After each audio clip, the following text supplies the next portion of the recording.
ask questions of each of us, and we'll alternate back and forth. There'll be 10-minute opening statements, roughly, to start, and then Representative Brian Patrick Kennedy will be the moderator for the AKA side, and Dr. Michelle Ross will be the moderator for the HART side.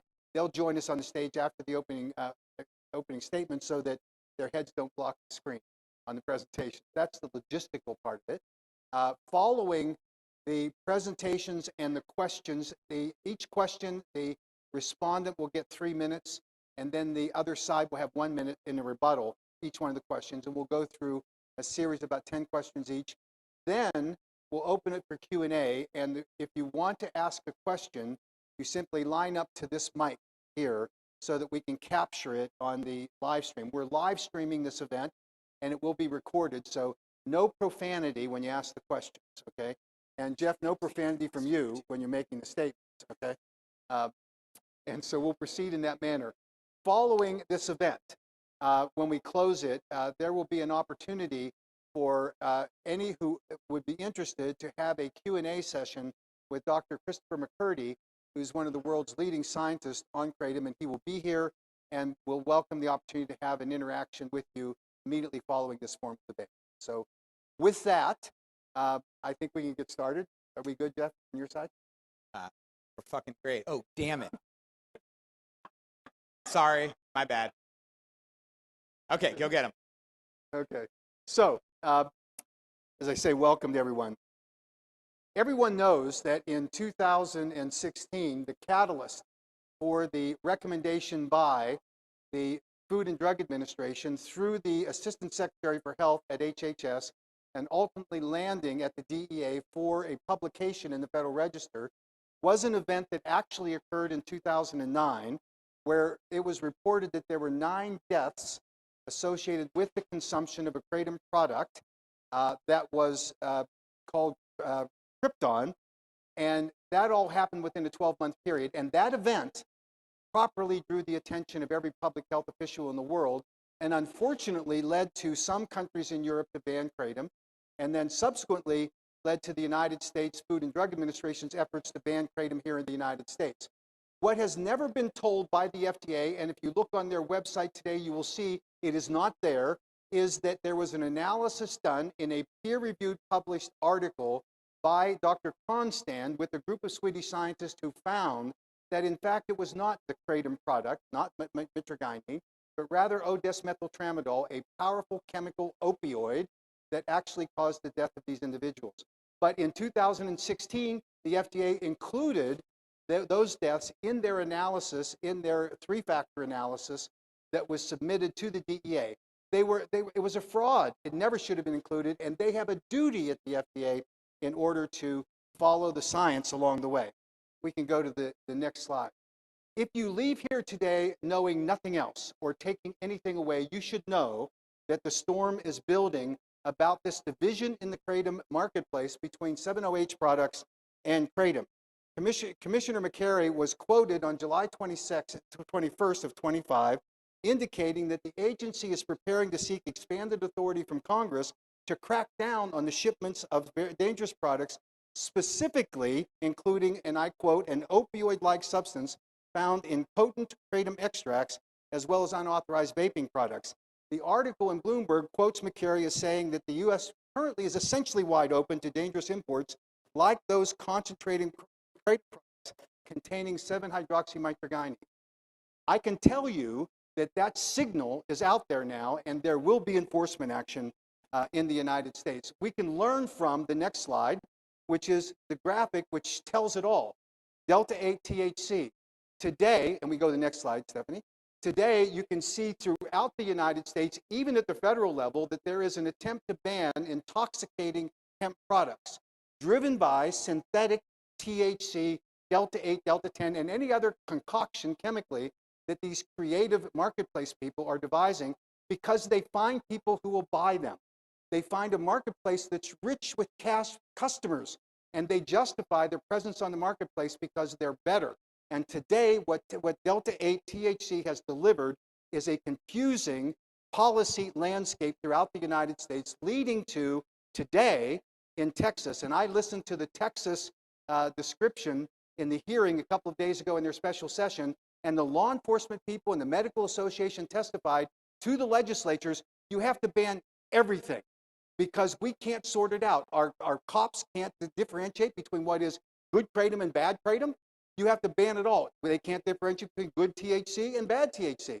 And that was the message they delivered. They did it well. It was orchestrated. It was powerful. And that's our future because we divide this marketplace with creative products. We go to the next slide, and you can see the most important thing that you will face is product liability suits. I don't care where you are today in the supply chain.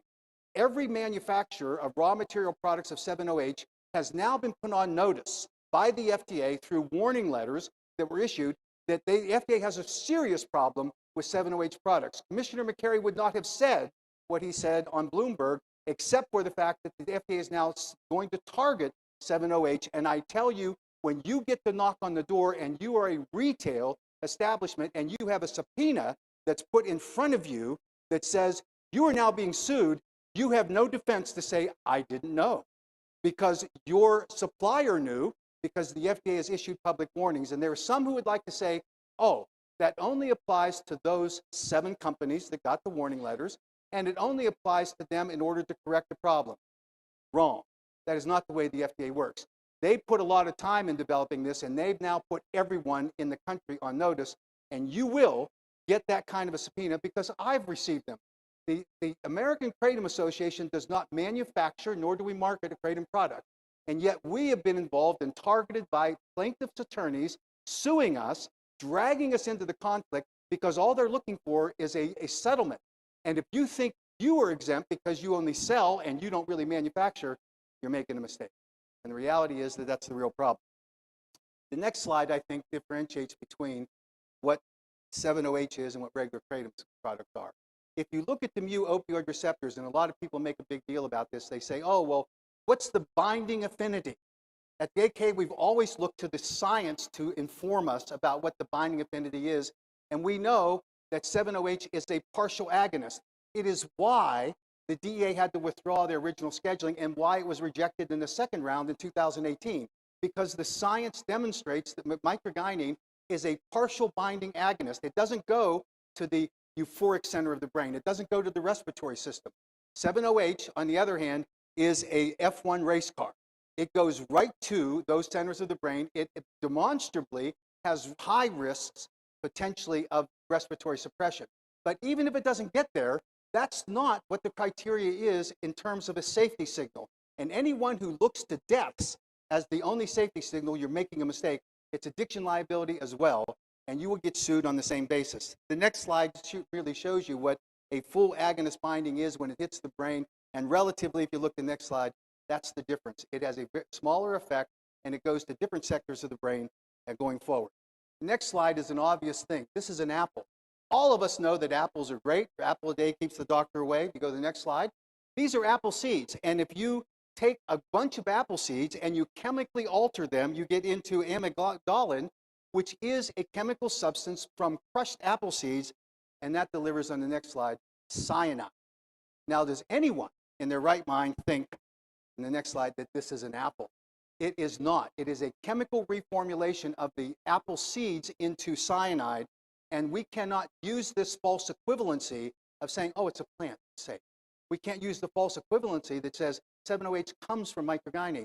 You cannot use the false equivalency, in our opinion, of borrowing from the experience that was promoted by Dr. Jack Henningfield in his 8-factor analysis, which demonstrated that in fact, microgynon and 7-OH are partial agonists, because what he evaluated was the way it appears in the natural plant and when its metabolite is formed in the drying process. You cannot take an isolated, enhanced, and increased potency 7-OH and borrow from the science that Dr. Henningfield promoted. The next slide tells it all. Is this kratom? Does anyone think it is? It says it right on the box. It's a superior kratom alkaloid. That product, by the way, in our opinion, is targeted to children. That draws the target on our backs. That is nonsense. It is wrong, and it should be removed from the marketplace. And I hope that HART joins us in that. That's what is going to attract the FDA. That's what's going to attract every state regulator in this country. Next slide is obvious too. 1 + 1 = what? 708 people want to say it's 3. It ain't. It is 2. And that's where we have to be. The rules for market entry in the next slide are clear. Under the Dietary Supplement Health and Education Act passed in 1994, manufacturers or distributors of dietary supplements containing a new dietary ingredient are required to have a reasonable basis for safety when used under conditions recommended or suggested on the label. The labeling is important. Next slide is a picture of Dr. Kampmeyer, who is one of the leading scientists from 708 from the HART group. They came to an AK meeting, and he said, we've been asked by HART to do the science on this, and we're prepared to do it, and we're looking at, by 2026, having all the science. Too late. The standard is that you have to have the reasonable basis for safety prior to market entry, and you cannot borrow from Dr. Henningfield's analysis because you have isolated the product and it's no longer the same. The next slide reviews what's the most important criteria for what that reasonable basis of safety is. A 2024 Frontiers review covered several hundred English language papers from the past 5 years on kratom's pharmacology, risk, benefits, and toxicology addressing the safe use by consumers. That's the reasonable basis for safety. The next slide analyzes how many 7-OH products, peer-reviewed articles that are mentioned, broader kratom studies, standalone peer-reviewed articles exist specifically on the marketplace today. The answer to that is 0. They simply don't exist. My last slide. Beagle. Everybody loves a dog. I want you to look critically at the Beagle study that was just promoted by, not peer-reviewed and not published. I want you to look at that and tell me whether or not that's a reasonable basis for safety. It is not. And in fact, if you analyze the Beagle study closely, you will find it had serious defects showing that the Beagles experienced severe neurological impairments. They had to stop the study, reformulate it down to a lower dose. That's the bottom line. Not that I will point to what the FDA will point to. We need to correct this marketplace for the benefit of consumers. That's what the AK is all about. Thank you.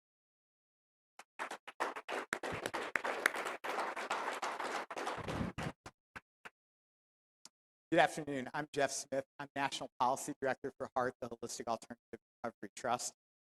It's a privilege to be here speaking at Champs. It's my first time here. I've already learned a lot, namely that if you go to a conference in late July in Las Vegas that's about the counterculture, you don't need to pack a suit. So anyway, I also have some good news for you, which is that although I appreciated that analogy, 7-OH is not cyanide, okay? And I'm going to tell you what it is now. If you want to go to the next slide, Stephanie, just a few of the basic facts on 7-OH that I want to start with. For those of you who don't know what it is, it's a naturally occurring compound derived from mitragynine, the primary alkaloid in the kratom plant. And while it exists in lower quantities in the leaf, the body naturally converts mitragynine into 7-OH in the liver during metabolism. And manufacturers of 7-OH products essentially replicate that process outside the body. So that's what's going on. It's not a big mystery. It's not unlike the way that vitamin C is made. There aren't actually 50 oranges in the little body in the little bottle of vitamin C that you take. So 7-OH itself is natural. And due to the aforementioned process of manufacturing, the products are considered semi-synthetic, okay? It's nothing that scary. In fact, I use it, and it's been transformative for me in just helping me sleep. So scientists, and I'm not one, so don't mistake me for one, have characterized 7-OH as a G-biased mu-opioid and delta-opioid receptor agonist. And what that means, this specific signaling bias, which preferring the G protein pathways instead of beta-arrestin pathways, is what is believed to be responsible for why 7-OH avoids or reduces many of the typical side effects that are associated with other classical opioids, like respiratory depression or severe dependence, avoids or reduces those side effects. Given that profile, we believe that 7-OH has incredible promise. The way our nation typically treats products like this is that it regulates them. And it's the same for kratom. We want the nation, and state by state, we want policymakers to regulate them with clear rules based on safety testing. We advocate for a science-based framework that allows for continued use continued access. Next slide. So let me start with, again, the real facts. The number of adverse events for kratom versus 7-OH. And this is 2025 first quarter. And you see 27 kratom-linked deaths. You see 48 kratom-linked adverse events. And you see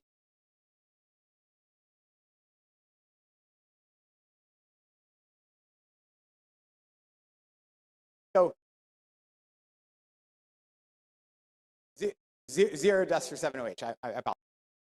Thank you. So that's not a theory, all right? I'm showing you the statistics straight from the FDA's database. And remember, this is not a niche product, okay? The Marwood Group, one of the most respected healthcare research firms out there, surveyed manufacturers around the country and estimated that more than 500 million doses of 7-OH have been taken in the United States since late 2023. And out of 500 million doses, okay, no deaths linked specifically to 7-OH. And we think that's really important. And based on the numbers, the comparison, which is really the more dangerous of the two, I would ask. And give me just another second of your time to talk to you about a couple of the studies that were referenced a minute ago. 7-OH has been studied in multiple preclinical settings, and there's been no sign of any organ damage, no heart, kidney, liver toxicity. A high-dose safety study that Mac referred to in dogs showed no cardiac, neurological, or behavioral effects other than one minor adverse event, which we are transparent about our science. A dog was found to be drooling at very high doses, and within soon thereafter, the dose was dialed back a bit.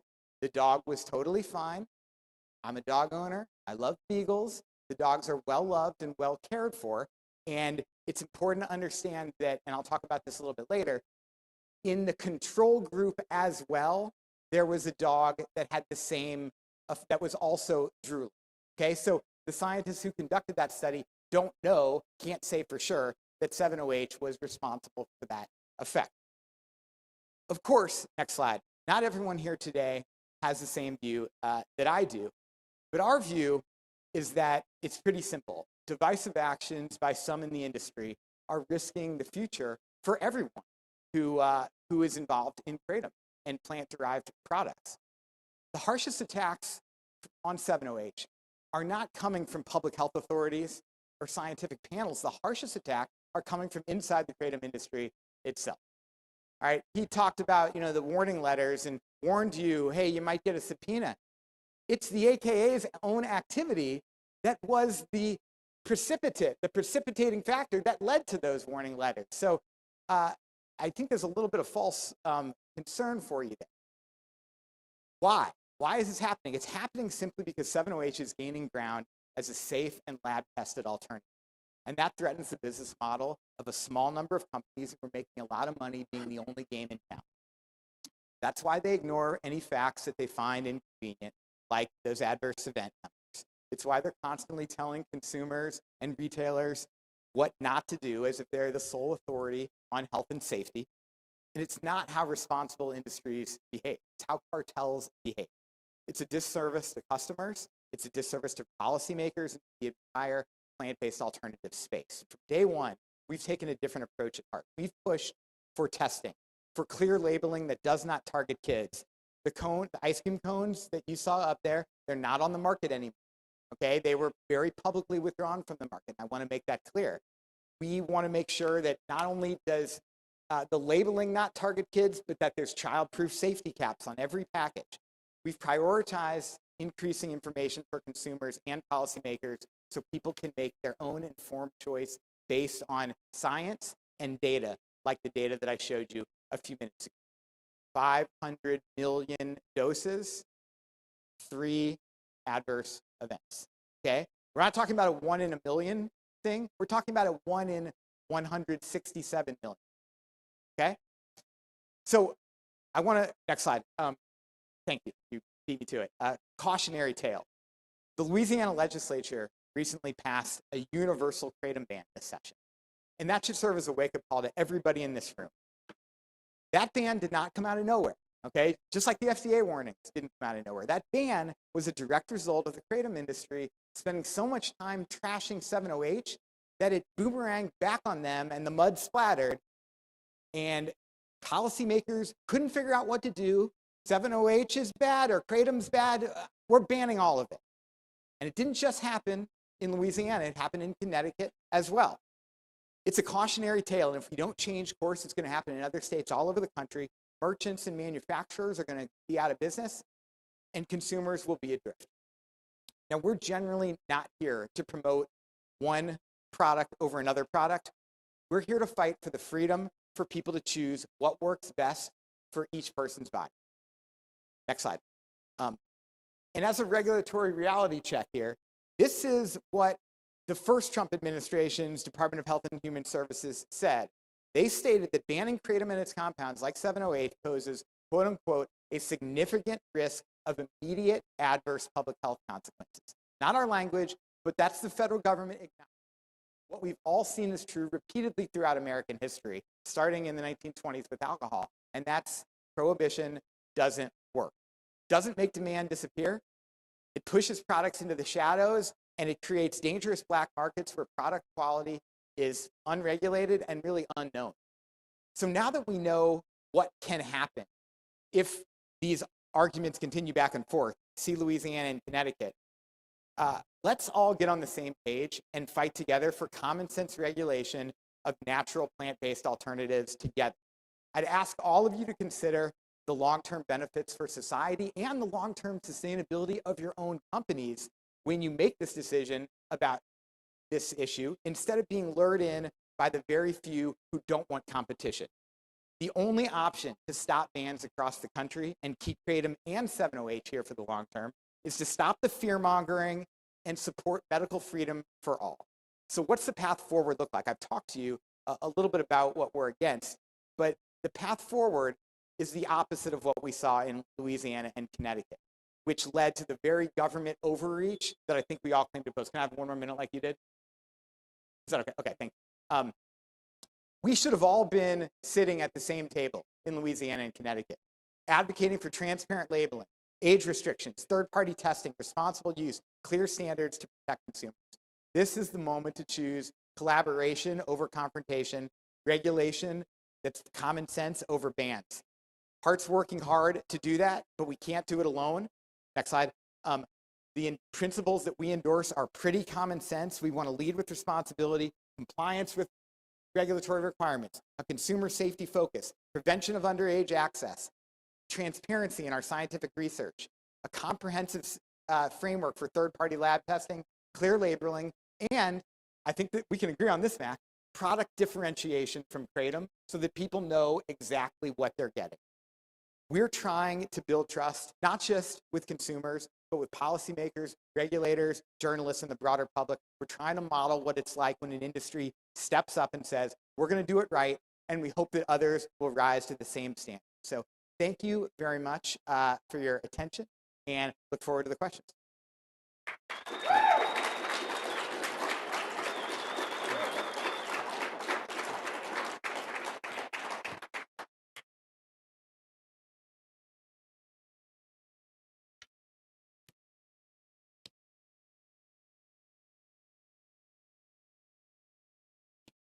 Brian, your first question.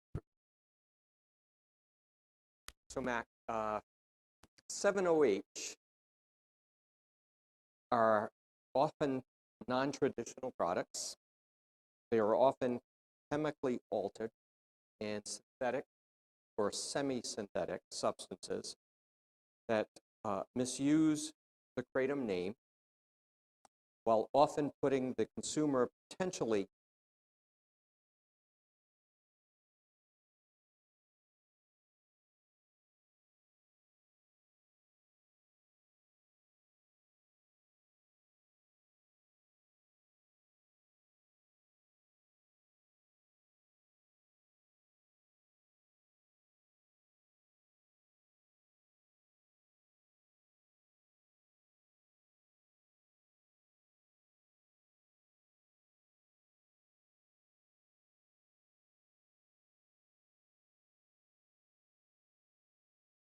repetitively had to tell my children when they came home and said, Dad, everybody's doing it.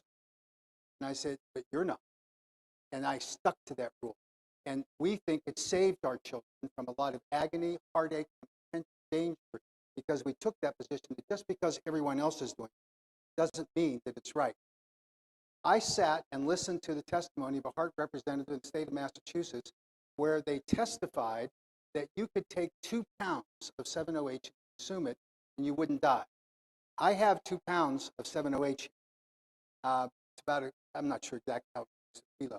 But I thought about challenging Jeff to come sit down and consume it here.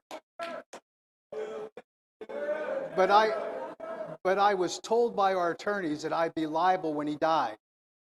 And I think unless you're a very experienced opioid addict that has tolerance for this kind of activity, psychoactive activity, you surely will have a serious adverse event or die. I think it's irresponsible to try to minimize the effects that 7-OH can have by saying that anyone could sit down in a single setting and consume 2 pounds of 7-OH. I think they misled the legislature in doing that. And that's a problem that we have to come to some agreement on, that responsible marketing really has to be implemented and followed. The Louisiana example. I can tell you that both in Louisiana and in the state of Texas, I had hours and hours of conversations with the sponsors of those bills. We were there. We were testifying, and we were working behind the scenes because we wanted to understand what was happening. It had nothing to do with 7-OH or kratom. The arguments that were made, particularly by Senator Perry in Texas, was no one can tell the difference, so we've got to ban it all. It had nothing to do with whether there was an adverse event associated with either one, other than in the state of Louisiana, the sponsor said that they were aware of a family that lost their child with kratom. You can look at the FDA website, you can look at the HHS website, you can look at the NIDA website. All consistently say that it is rare for there to be a kratom death, and when it occurs, it's typically attributable to poly drug use or an adulterated kratom product. So the question, and I'm going to answer it later, is whether or not you can identify kratom or 7-OH in a death. And you don't have to listen to me, you can listen to the experts, and I'll get to that in one of the future questions. Thank you. So first of all, I agree with you on the parenting advice. So I'm going to take your advice on that. Just because other kids are doing it doesn't mean it's the right thing to do. Totally agree with you on that. Don't agree with you on the rest of it. As far as the serving size limits, we are out here, we are ready to have a conversation about serving size limits. Okay? We're not against that. I would, if you give me that bag, and you give me 6 months, I'll probably take it all, but I'm not going to take it here in one sitting because I listen to people who are experts in this. So we're ready to have that conversation.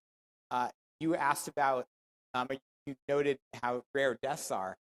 I hate to bring it up because we're not in the business of trashing MIT. We think everyone should be able to make informed choices. But there have been 201 deaths in the last 2 years that are associated with mitragynine. And that's something that I think, should be talked about in this context. It's not something we go out and shout from the rooftops, but it's something that I think is important to recognize. Okay, Jeff. The FDA's Federal Adverse Event Reporting System is the most comprehensive repository of data in the country when it comes to negative side effects of food, drugs, and dietary supplements.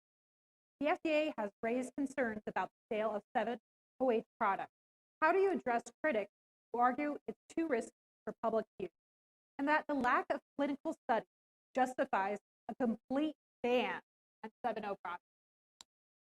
Thank you, Dr. Ross, and thanks so much for being willing to moderate. Dr. Ross is an addiction neuroscientist and pharmacologist, maybe an addiction neuropharmacologist. Is that right? Yeah. Okay.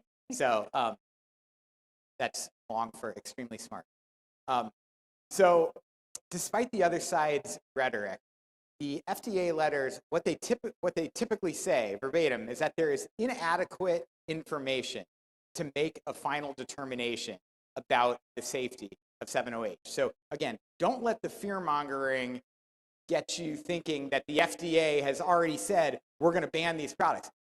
7-OH is not banned. It's not scheduled. it's not under emergency rulemaking. And, you know, people who have gotten these letters are dealing with them in the appropriate venues with attorneys and will be responding to the FDA. So there's no need for you to freak out if you're somebody who didn't get a letter. The people who have gotten the letters, they've acted appropriately, and we'll see where things go, you know, in the coming months and years. Simply put, though, if you look at the data and the facts instead of the hyperbolic headlines the other side's created, again, the FDA's own data is what we're quoting here. And if you come up to me afterwards and you give me your card, I'll email you the link to where you can go and look at this by yourself and see the deaths that result from MIT versus the lack of deaths that result from 7-OH. What I anticipate you will hear in response, because it's what we heard at the press conference this week, is that there are ghost effects, and the deaths that are being attributed to mitragynine are actually 7-OH. And that because of the instability of 7-OH, people who are toxicologists or coroners are looking at these autopsies, and they're reading them wrong, and they don't see the 7-OH. If that were the case, then what would you see just in the last 2 years that 7-OH has been on the market? If it were really as dangerous as they say, you would see the deaths from mitragynine spiking. But that's not what you saw, and in fact, you saw the exact opposite. You saw the deaths from 2023 to 2024, the first full year that 7-OH was on the market, plummet by nearly 45%, from 110 to just 62. We think that's because customers have opted for a safer alternative. Thank you. But I want to end by saying, if everyone here could just take their 7-OH or Kratom hat off for a minute and just think about some of the things we're talking about, we wouldn't be fighting. We would be screaming from the rooftops that overall, in the context of billions of servings, can I just finish this thought? In the context of billions of servings, neither one of these products really presents a truly dangerous narrative, and we should focus on getting on the same page so we don't keep spending all of our money in 50 state capitals killing each other.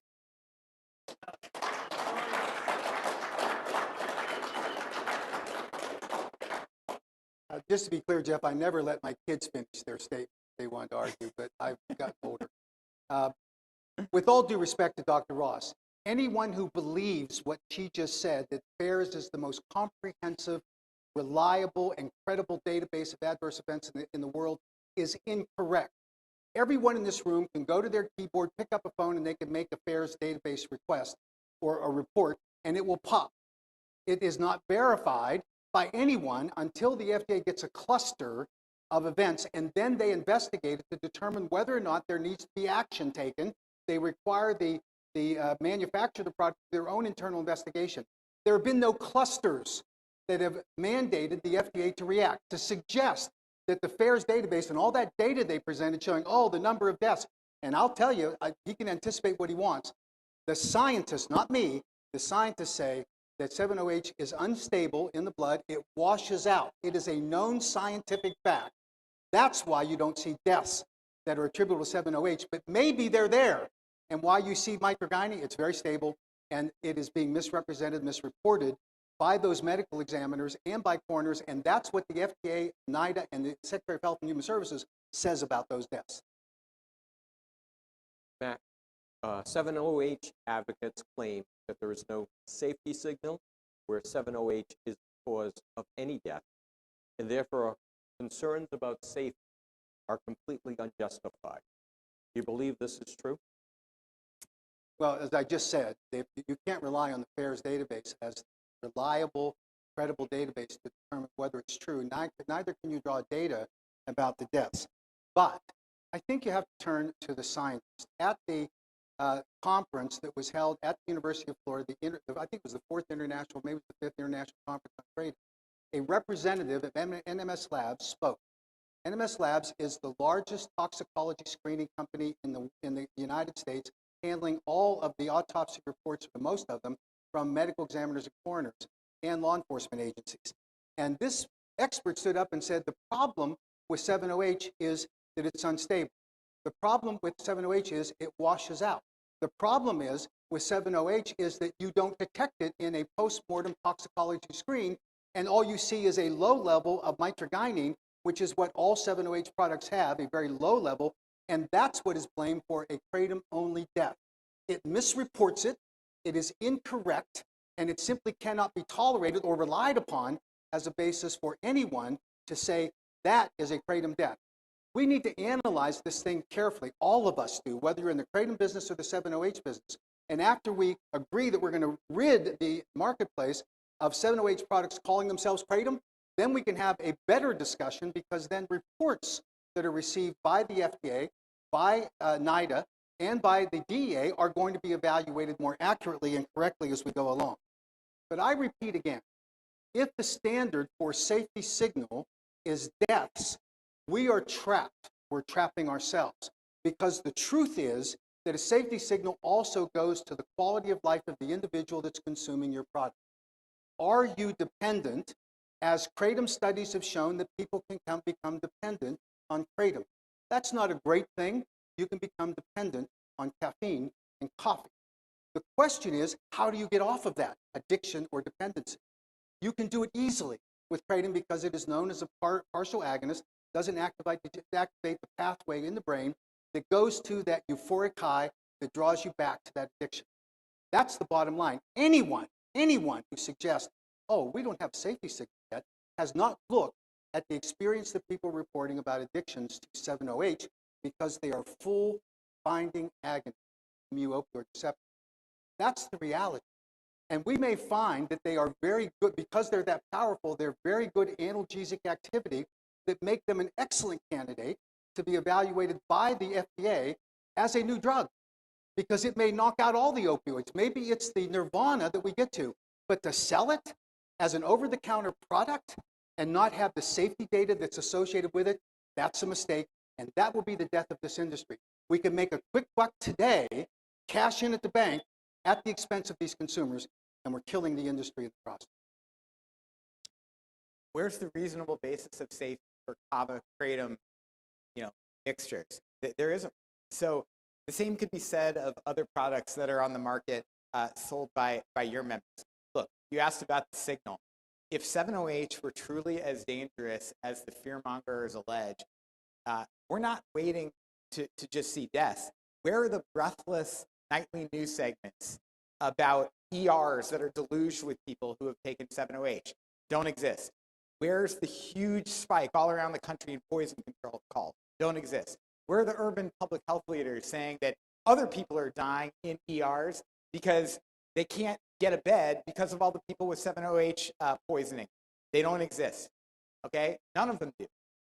If they did, it would be front page news, not the subject of paid AstroTurf protests like you saw yesterday here.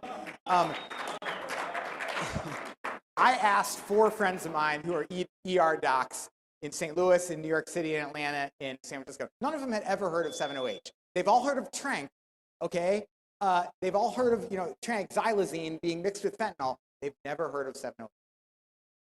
Okay, Jeff. There have been some recent studies related to the safety of 7-O. What do they say about the safety margin of 7-O in comparison to mitragynine? That's a good question. First of all, and important to understand in simple terms, researchers have found that given the bioavailability of roughly 2%, the amount of 7-OH at the mu receptor is a tiny proportion of the administered dose. And as our scientists, people like Dr. Ross, can explain infinitely better than me, that's why 7-OH appears to be much safer than opioids like heroin or other drugs. Also critical to understand is that fully synthetic products are wholly created in a lab. And that's not what this is. It is natural. It exists in nature. And a manufacturing process simply replicates what the body is already doing. Now on to a couple of the studies that you referenced a minute ago, Dr. Ross. One compared the in vitro toxicity of 7-OH to that of MIT and reported that 7-OH, quote unquote, is unlikely to contribute additional toxicity beyond that associated with mitragynine. it exhibits reduced activity at protein targets implicated in cardiotoxicity, hepatotoxicity, and nephrotoxicity, and does not exhibit greater cytotoxicity in human cells. 7-OH is demonstrably safe in preclinical testing. In other words, found not to create toxicity in cells or genes or in the heart, kidney, or liver. And in fact, it found that 7-OH showed slightly less toxicity than mitragynine. Next, I want to address the recent canine study. The main takeaway, again, was that it found no serious cardiac or neurological damage, even at doses high above typical human use. So in the interest of transparency, I do want to address what Matt talked about up front. There are adverse events, and adverse events in these studies are grouped into either minor, moderate, or severe. And in this study, there was a minor adverse event. Again, at a high dose, one dog in the treatment group was found to be drooling, and researchers, again, dialed down the dosage. Again, one dog in the control group that was receiving a placebo also was found to be drooling. So again, we don't know. There is a ton more to learn, but the scientists who conducted that study came away confident that no cardiac or neurological damage was observed at high doses. And remember, non-human animal models do not necessarily translate perfectly into humans. We've seen the data, and as far as 7-OH's alleged abuse potential in humans, there's not a single published case report on 7-OH substance use disorder. However, there are cases and assessments showing such for kratom, including one by Benjamin Swart in the 2024 American Society of Addiction Medicine.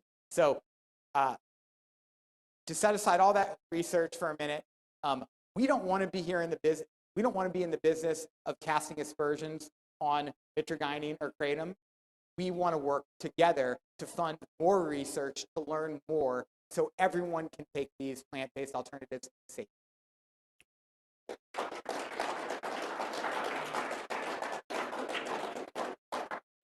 It's hard to imagine that they don't want to cast aspersions when they call the AKA a cartel, accuse us of precipitating all of the FDA actions as though I could snap my fingers. The FDA reacts the way they do. You bragged about it, man. Craziness. But I can tell you, bioavailability is one marker that should be evaluated and obviously will be in the context of scientists evaluating the effects of 7-OH. But the statement that 7-OH exists in nature is disingenuous in this respect.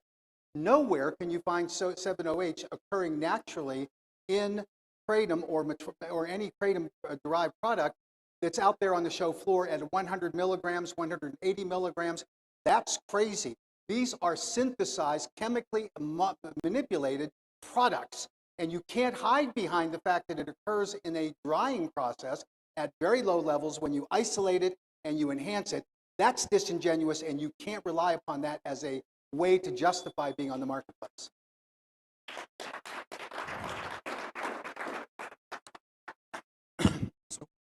Matt, HART says these are natural plant-based products, but in walking the floor, the champ show, booth after booth promotes pseudo or synthetic 7-OH. The AKA entered into an agreement with HART on a 7-OH market. Why did the AKA terminate that agreement? Thank you. The criteria that I outlined in my opening statement was that in order for a product to enter the marketplace, there has to be a reasonable basis of safety based on the conditions of use of labor. That's the federal law. Now, the 7-OH products have not met that criteria by the admission of their own scientists, and the ongoing studies that they've referred to that are going on right now do not meet that criteria. You have to wait until you have it so that you have, upon demand of the FDA, that reasonable basis of safety to enter the marketplace under the labeling instructions. There is no criteria that's been identified nor validated by anyone that I've been aware of, nor is it shown in any scientific literature about what a safe dose of 7-OH is. If you want to manufacture and then actually sell a 7-OH product and exhibit it here, then for goodness sake, show us what the scientific basis is for that labeling instruction so that people know. Is it 2 pounds? I don't think so. Is it 100 milligrams? Don't think so. The reason we put the 2% level in 2019 and have tried to maintain that throughout the advocacy for the Kratom Consumer Protections Act is that we know that in its naturally occurring level, meaning after harvest, the way that the oxidization process occurs in natural leaves, it never gets greater than 2% of the overall alkaloid fraction of the plant, and that should transfer to the product. We think that's a critical criteria, but now, and by the way, that converts to about 1 milligram of 7-OH in each serving size. We think that's a good standard. And we're going to advocate for that going forward in our KCPA. That reflects what happens naturally. It is wrong to suggest that 7-OH occurs naturally in nature. It does not at the levels at which they have isolated, purified, and increased the potency of it as they're going forward. With respect to clavokratom, that same criteria applies to clavokratom products. Prior to market entry, those products have to have the reasonable basis of safety. When the FDA comes and asks, that manufacturer, as they do in warning letters, will have to demonstrate that they've had that reasonable basis of safety under the conditions of use. We support that. The American Kratom Association has a truth in labeling program where we've reported, not just 7-OH products, more than 100 kratom manufacturers that are using illegal therapeutic claims in their marketing or that are improperly labeling their products, claiming it's something that it's not, and we've asked the FDA for action. That FDA that snaps to when the AK asks them to, they've not taken action on many of those 100 complaints that we filed, and we persist in it, and we've recently forwarded them to the Federal Trade Commission. We are committed to protecting consumers. That's our mission, and we will continue to maintain it. Then why not take some of your extract products off the market that are as high as 118 milligrams of mitragynine per serving? I don't think there's any reasonable basis of safety for those. And I think a broad array of scientists would agree with that. And that doesn't even include total alkaloids. There can be well over 200 milligrams of total alkaloids per serving. So, before I think, others get up on their high horse and lecture 7-OH and some 7-OH products, I think people need to take a close look at some of the things that they're putting out. Again, I would much rather be sitting at a table together and coming up with reasonable safety standards, whether it's dosage limits or anything else, than spending our time, casting aspersions on products in the other sector. I think that would be a much more productive use of our time. And frankly, I think the businesses in this room would probably rather spend money on more research that provides a long-term scientific basis for all these products than they would spending money on hearing us argue back. Okay, so Jeff, while 7-O has become an important tool for many people in opioid recovery, especially in underserved communities, you've acknowledged that 7-O is not a miracle compound and should be regulated responsibly.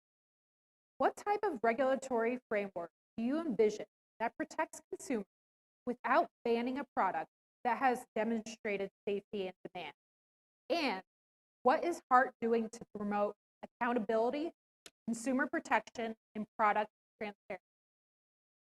Thank you, Dr. Ross. And I hope you guys aren't going to hear this as just like a 2.5-minute ad for HART. But I want you to understand what HART is doing to try to, again, lead with responsibility. Again, we want regulation. Regulation will keep our products out in the market and will keep them safe. And our mission depends on that. But we don't wait for government. We try to self-regulate. Okay? HART members are really focused on voluntary regulation, which means several things. Let me go through them. The first is transparency and quality control. Accurately labeling all products to include 7-OH content, recommended serving sizes, daily intake limits, appropriate warnings, and usage instructions. All 7-OH members adhere to current good manufacturing practices to ensure products are free from contaminants and are tested to verify their consistency with these test results made public. And though 7-OH is a kratom metabolite, we agree with you, Mac, that 708 products should not be confused with legacy Kratom products and should be clearly identified, distinguished, labeled accordingly. And I think that's a place where we could start potentially working together next legislative session in various states. It also means prioritizing consumer safety, implementing company-wide adverse event data reporting systems to improve safety monitoring. It means updating industry standards constantly based on emerging scientific data and consumer feedback, and building systems to actively monitor for early signs of misuse or abuse of our products to inform risk mitigation strategies. And it means not marketing products towards a specific medicinal effect. It means preventing underage access. HART member companies push to ensure their products are sold only with age verification and ID checking measures, and use child-resistant packaging, sealed blister packs, or child-proof jars for all 708 products to reduce the risk of accidental ingestion, and pledge to avoid marketing and advertising in any form to individuals under 21, which is why the ice cream cone product was taken off the market. We want all of that stuff incorporated into regulatory frameworks, and I think you do too. We'd like to see high-quality 708 products with strict testing, labeling, strong safety track records, lifting up this entire botanical wellness space. And finally, it means a commitment to sound scientific research. I've talked about that several times, but HART companies are funding various lines of research and support transparent dissemination of all findings to regulatory authorities. Yes, our study that we put out with the Beagle, it wasn't perfect. And I think that's indicative of how we want to operate transparently. And there's so much more to learn about all these botanicals. If you're a scientist out there who isn't familiar with us, please come up afterwards. We'd love to know what you're working on and how we might be able to collaborate. So when Jeff says, why don't you take 100 milligram extract off the market, I'm reminded of Ronald Reagan famously saying to Jimmy Carter in Toledo, Ohio, 1980 presidential election, "There you go again."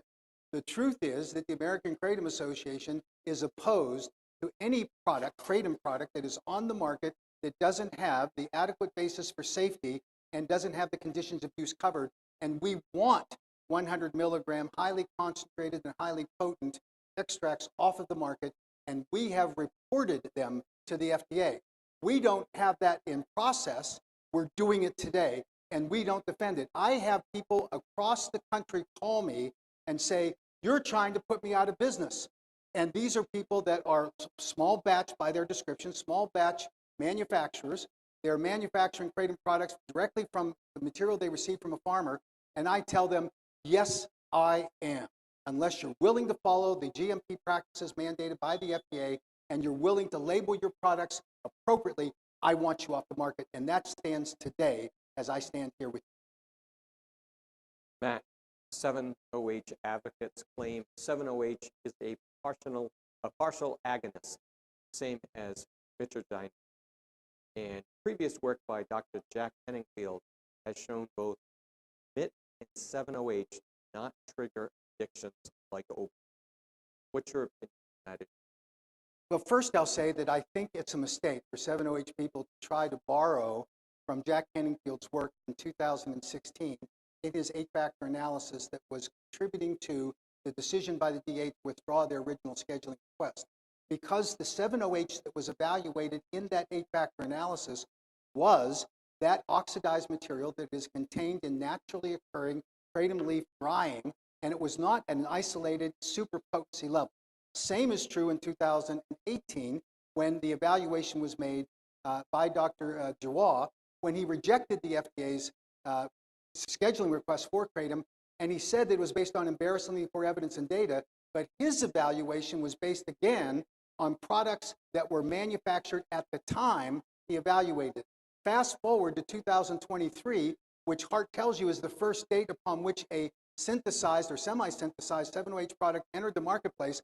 They cannot borrow from Dr. Henningfield's analysis, and they're doing it online. They're publishing, saying, Jack Henningfield cleared us on this. He did not.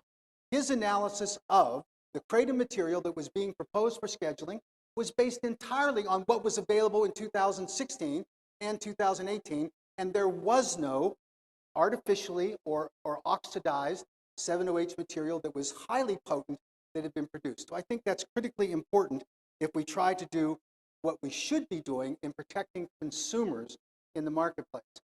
The idea that we can suggest, as you can see down on the floor of this show, and by the way, that should not be the criteria, go into shops across and you look and see what's being sold there, and the ice cream cones went off. The tragedy was they were on. That was the tragedy. And why? Irresponsible marketing by someone chasing a dollar. That's all that was. Was it based on good science? Absolutely not. The person that was responsible for the introduction of that product on the marketplace should be held accountable by everyone in this room, everyone in America, and I hope eventually they will be held responsible by regulators. And they can't absolve themselves by saying, oh, we took it off. You took it off, why? Because you're under intense criticism leveled by the AKA and consumers about how this is peddling kratom to kids. And I go to legislatures across this country, and I hear it consistently. Two things happen. One, when I say kratom, they start Googling because they don't know what kratom is any more than they do 7-OH, most of them.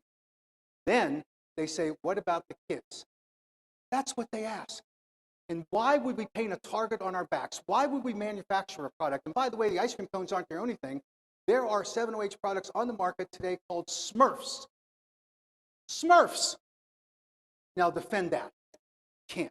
It is irresponsible marketing, and we need to shut it down. Whenever I'm in a debate with someone and they reference Smurfs, I consider that a microaggression. But anyway,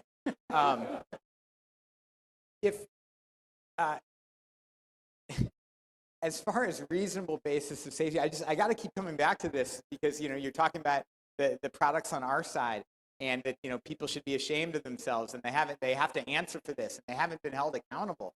But the product that I referenced earlier that has over 200 milligrams total alkaloids per serving is still on the market without a reasonable basis of safety. And so I just think we have to acknowledge that, in terms of, serving size and what somebody might have said a year or two ago about 7-OH, and I don't know the conversation you were referring to, but, would you sit and take 2 bags of, or 2 pounds of kratom? Probably not. I think we have a lot of territory that we could work together on, whether it's serving size and dosage limits, whether it's the age restrictions and labeling and all that stuff. We don't want that any more than you do, and I think that kind of common ground could benefit all of us.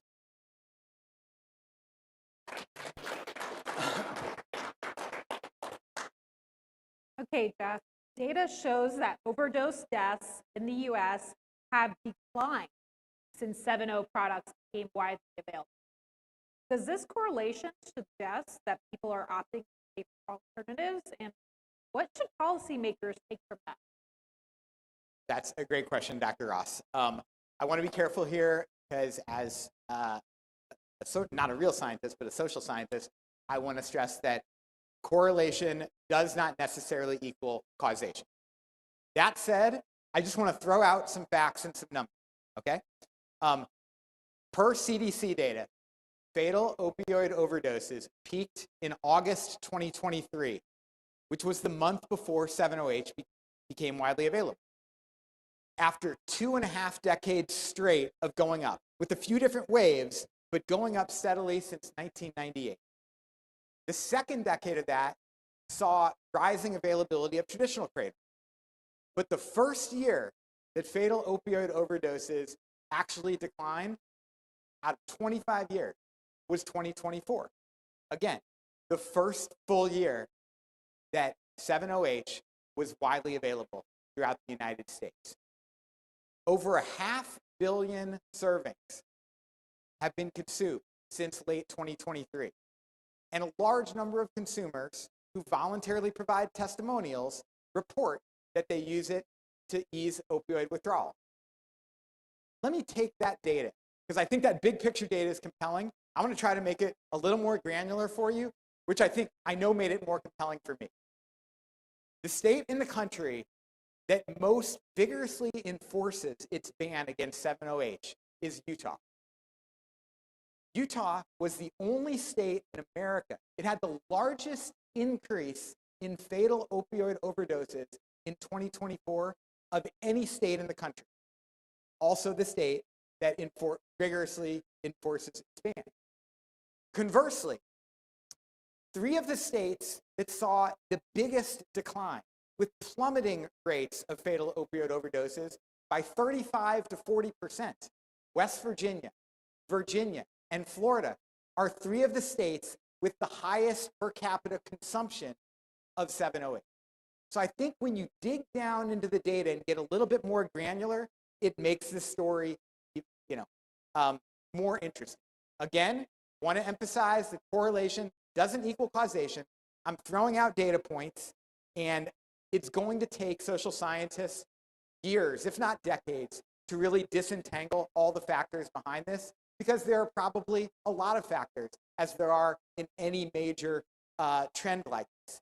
But we think the aforementioned data should, at the very least, caution all policymakers against just quickly banning a substance before it can be fully studied that might just have tremendous potential in so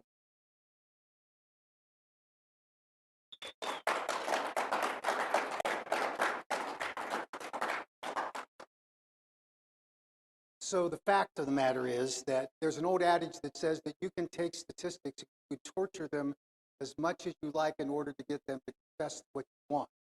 And unfortunately, that's what's happening here.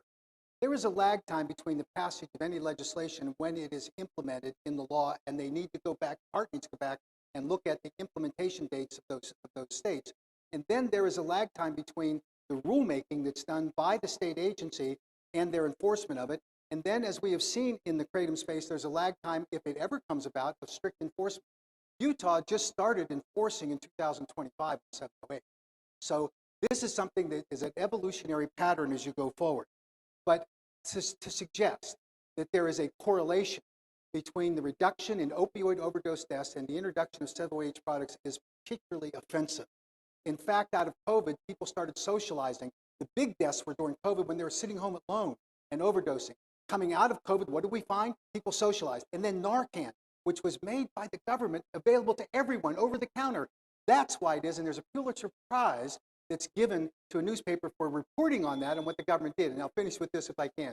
In the military, when someone tries to claim credit for some big heroic act and they didn't do it, it's called stolen valor. And I think you need to be cautious in these claims, Jeff, that you have any correlation at all to tie to a reduction in opioid overdose deaths. It ain't true. I merely stated data from the CDC. Clear labeling, third-party lab testing, botanical wellness, serving size limits, and yet many of the products displayed, as well as the booth product specialists, can't tell you a safe amount or explain why in some cases, horse pills that I saw on the floor at the Champ Show are not scored for serving. The 7-OH advocates claim their products are the reason for the dramatic drop in opioid overdose deaths the past several years. And yet, in many cases, they're lumping deaths as being kratom caused as opposed to looking at the poly drugs that are often found in their systems. So what is your view on that claim? Well, this is one of the difficult policy questions that has to be confronted by state legislators, state legislative boards across the country. When they get data, for example, as Jeff mentioned from the CDC. I'll give you an example of what the CDC says about kratom deaths. In 2019, they reported on reports given by medical examiners and coroners across the country about kratom-related deaths, and they had 152 of those deaths, 151 reported. 92 of which were kratom only. Kratom only. That's the highly touted CDC, right? They said that. So that would be sufficient evidence to go and schedule kratom. If that were true, if they could take 29 states and get that kind of data in that short period of time and get that kind of result, that would be a justification for scheduling of kratom. So why didn't it happen? Well, because the CDC looked at the reports of detected nitroguanine in the autopsy reports, and they found that in all but 7, they were polydrug use. Now, in many cases, the medical examiners and coroners just did what they typically do. They got lazy, and they just did what the FDA tells them they should do, and kratom deaths were the death du jour that was available at that time. But the truth wasn't found in what the FDA reported to them or advised them to do, nor was it found in the reports by medical examiners and coroners across the country. The CDC themselves found that wasn't true. And then the 7 kratom only. When they analyzed all of those 92 deaths, the CDC could find only 7, and then someone did something to the CDC they didn't particularly like, which is they examined those 7 deaths. 4 of those deaths had blood samples available for better testing. They used more sophisticated testing methodology, 4 of the 7. They found that all 4, and this was reported in the New England Journal of Medicine, a group of Colorado scientists tested the CDC's data. And they found 4 of the 7 for which there was blood samples available were polydrug use because they used more sophisticated testing. Now, you can answer the question for yourselves, were the remaining 3 kratom only? And the CDC's recommendation was that there should be a standardized post-mortem testing methodology because we're getting inaccurate results that are consistently inaccurate. The Deadly Dose series by the Tampa Bay Times, it is reported by every state legislature we go to, and they reference it. We replicated their methodology for all of their deaths, and we found that every single one of them for which there is a tox screen available proved they were wrong. They were not kratom-only deaths. And we got the same reports when we gave them the opportunity to match our data against theirs, because we actually had 5 or 6 more than they had. They refused. They said, it's not our job to validate your data. No, it's their job to validate the data they published on, and that report, Deadly Dose, is deadly to them for their wanting what they published the story for, which is a Pulitzer Prize. That's not because it was invalid data, and data that you're referencing doesn't match up with the truth.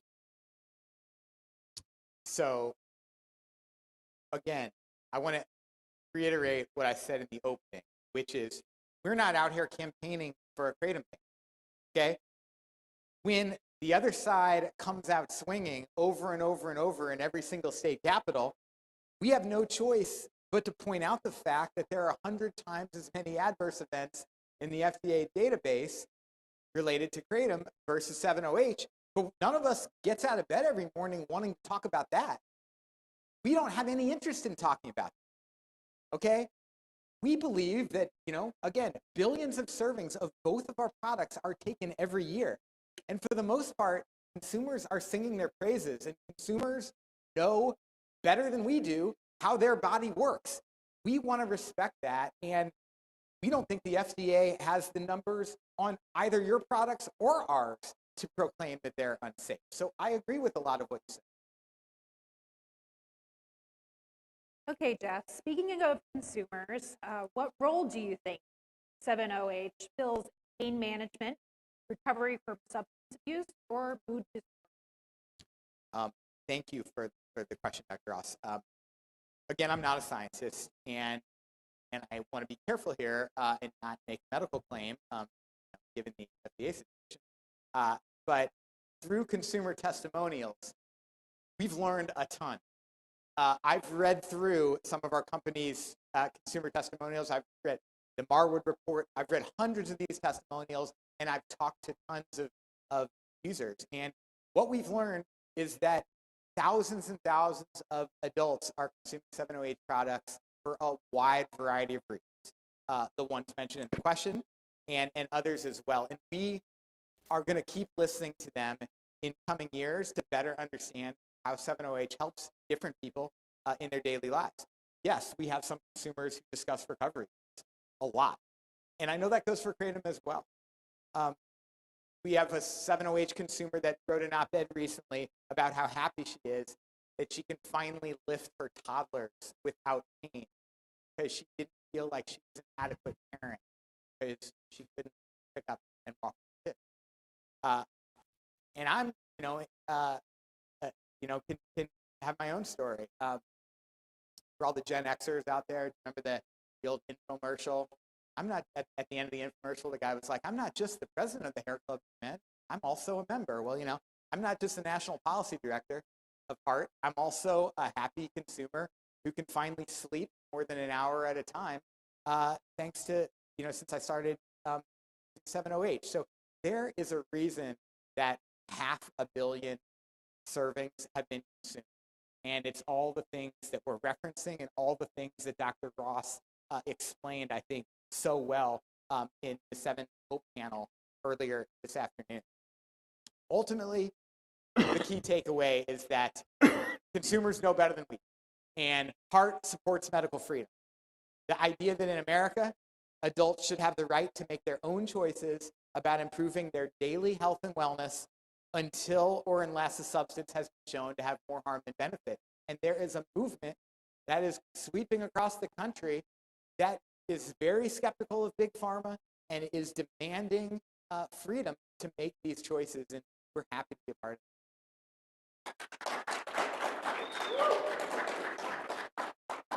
I think so all of us look for what the appropriate standard is for the identification of the correct safety profile for any product. It's what the FDA requires, but it also is common sense for consumers. If you are manufacturing a Kratom product or a 70H product, you have to have that information available both to the consumer, you have to have it available in your marketing materials, you have to have it available for regulatory agencies. And the critical issue here is whether or not the standard has been met. Now, if we're willing to draw a line, Jeff, that we can go out on the floor and we can shut down those that do 70H manufacturers and Kratom manufacturers that do not have the requisite scientific safety data for the labeling of 100 milligrams or 50 milligrams or 40 milligrams, then we can agree, let's go to the champ show and say, get rid of these people.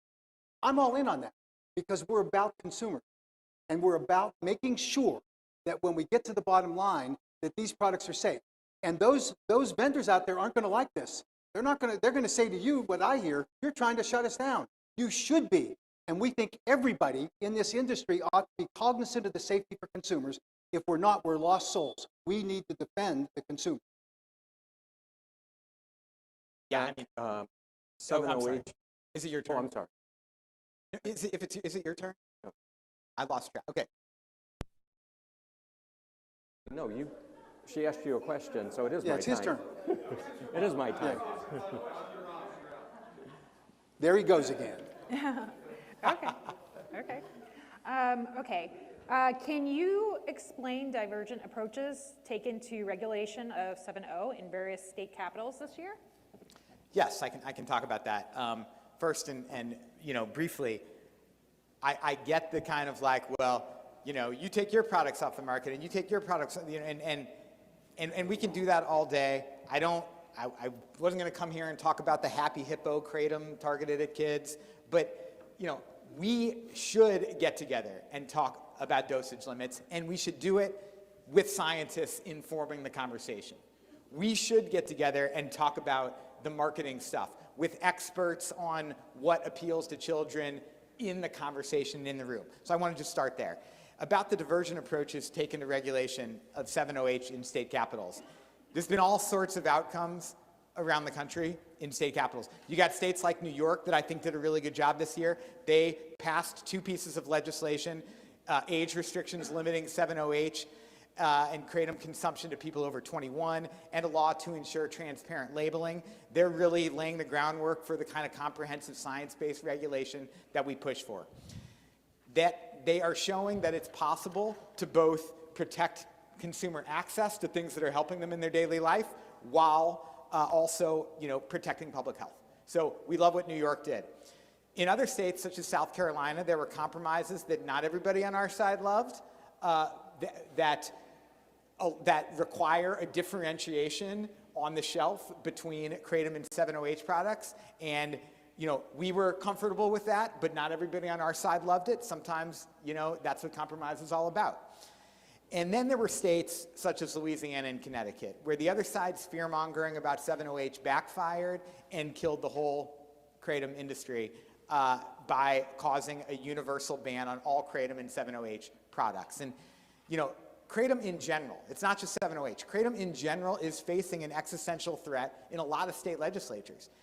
And a lot of customers lost access to it in these two states this year, mostly because of a botched strategy we think led more by GKC than AKA to reclaim market share from 70H by doing these crazy attacks, by doing things like paying fake protesters to attack 70H instead of promoting the positive things about their own products.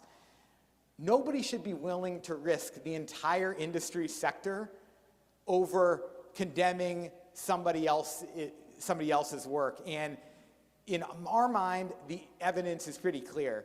When the industry focuses on dividing people, then we're all going to lose. So again, I know I'm a broken record on this, but we have several areas of common ground that we want to get together, and maybe we could agree on model legislation for next year.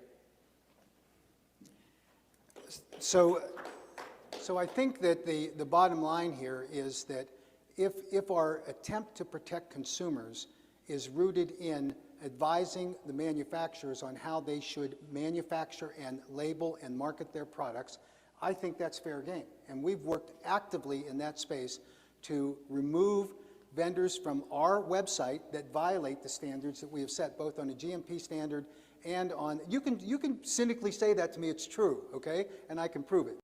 The bottom line here is that we ought to be defending consumers along the way, and we're working to do that. Happy Hippo is a great example. Happy Hippo developed their brand around a cartoon version of a hippo. They did it before there was any scrutiny on kratom.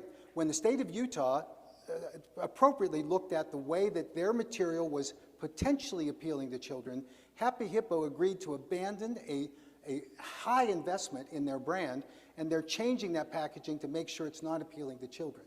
That's a success story, but I don't see that happening yet on the other side. And I think that's important for us to be able to say with clarity that we are going to defend the market against those kind of exploited products. Mac, 70H companies claim that the AKA promoted the protest here in Las Vegas, and is also behind the recently issued FDA warning letters on 70H products. Is that true? No. I can tell you that as an advocate for free speech, that as much as I hated seeing the protesters show up at the AK meeting in Providence, Rhode Island, where they not only just expressed their viewpoint, they were hostile, they were nasty, they actually surrounded Jack Henningfield who was going to report on the science of kratom, and they harassed him as he was entering the building. I didn't like that. When the police asked me, do you want them arrested? I said no, not that I liked it. I didn't particularly, as I mingled with the protesters outside here just to see whether they're legitimate protesters or not, I found some of them knew exactly what they were there for, some did not. This is part of what the process is. So we're not into buying protesters to actually come and demonstrate in any particular area. We do think that legitimate consumers should have their voices heard in appropriate platforms that are available to them, either through comments that are made on government websites or on our website as we go forward. The restriction on companies has to be respected. You cannot, as a manufacturer or vendor, post, as I mentioned earlier, any kind of consumer testimonial about kratom and the health benefits that have been experienced by that consumer. We religiously try to keep our vendors out of harm's way on that, because that's the painting the target for the FDA to come and sit on you in the most unpleasant way. We think that that is an important consumer protection too. And here's the heart, I'm sorry to borrow your acronym. Here's the heart of the issue in my opinion. That is that when you have a company that deliberately markets a kratom product, says it's an enhanced kratom alkaloid, that's deceptive marketing, because it is not even close to being a naturally occurring kratom metabolite. 70H is not naturally occurring unless you will abide by that 2% limit, and what will come now is the 1 milligram limit per serving. If you do that, we're in unison, because then you're protecting consumers with products that naturally occur in the oxidation process created by the sun. But if you're going to chemically isolate and then enhance your product, then you're in bad territory, in our opinion, and that's where perhaps there is a discussion that can be made, but it's got to be grounded in the science that shows that that particular product at that serving size has that reasonable basis for safety to be available to consumers in the marketplace. If you fail to do that, just because you're chasing the almighty dollar, because you're selling 500 million servings to people, and I've gone into these shops and I've asked them, what's the difference between Kratom and 7-OH? And you get these clerks, and I'm not holding everyone responsible for what a clerk says, but the clerks in unison will say, 7-OH will knock you on your ass. I violated my profanity thing. I was quoting someone. But I can tell you that never have I heard a clerk say that about pure Kratom. So, if you want to discuss a milligram cap, we are here for that conversation, okay? One. But the milligram,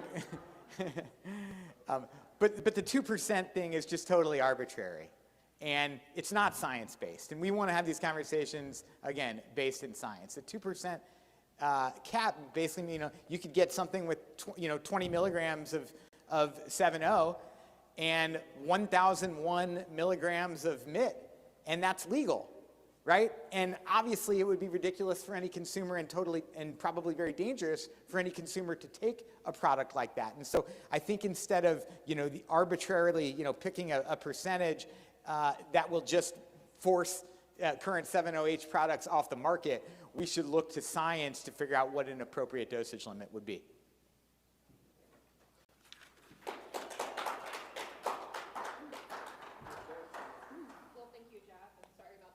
Spell there. What do you think is the biggest challenge in ensuring that 7-O policymaking is based on evidence rather than fear or speculation? And also, relatedly, why do you think that the AKA and GKC continue to target 7-O? Obviously, I'm not privy to the internal deliberations on the other side.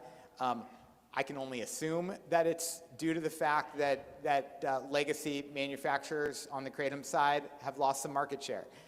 Because if their concerns were truly rooted in safety, they would be unfounded, just based on both the FDA's own database and what we're not seeing all over the country that I talked about before. We're not seeing the hysteria in urban areas. We're not seeing it in rural areas, places that, whether it's the Kensington neighborhood of Philadelphia that's, suffering from the xylazine epidemic, or the hills of Appalachia where Oxy, first went big. We're not seeing it. We're not seeing that signal either place. And so, I don't know exactly why. I did find it disingenuous, some of those advocacy pushes in different states when, in Colorado, the other side named the legislation that would have banned 7-OH after a young man who passed away tragically, but did not pass away of 7-OH. I saw the autopsy. He passed away in 2021 before 7-OH was even possible for him to take. It wasn't available. So those kinds of pushes lead me to not think that other side is, and their advocacy efforts are grounded in a real push for safety. Who are you going to trust? Are you going to trust that a side that invokes the name and the legacy of a person who was tragically deceased from a time when he couldn't possibly have taken 7-OH and uses that emotional appeal to try to get legislators to ban 7-OH? Or are you going to trust 1 million humans, not rodents or beagles, humans who have taken 500 million servings of 7-OH the last couple of years and reported so few adverse events? I don't know about you. I'm going to trust those 1 million consumers. I don't think they need a nanny state government telling them exactly what they can and cannot take to feel better every day, especially when the preliminary science and the data do not suggest significant harm. Again, right now, both sides are bleeding money on public affairs and lobbying and policy experts, and I don't really think that is what funders and members of either organization want to be spending money on. I think by uniting and lobbying jointly rather than in opposition, not only could we save money, but we could really help educate policymakers and reduce, we both agree, they don't know what Kratom is, they don't know what 7-OH is 90% of the time. We need to spend time jointly educating them and working together rather than tearing at each other's throats.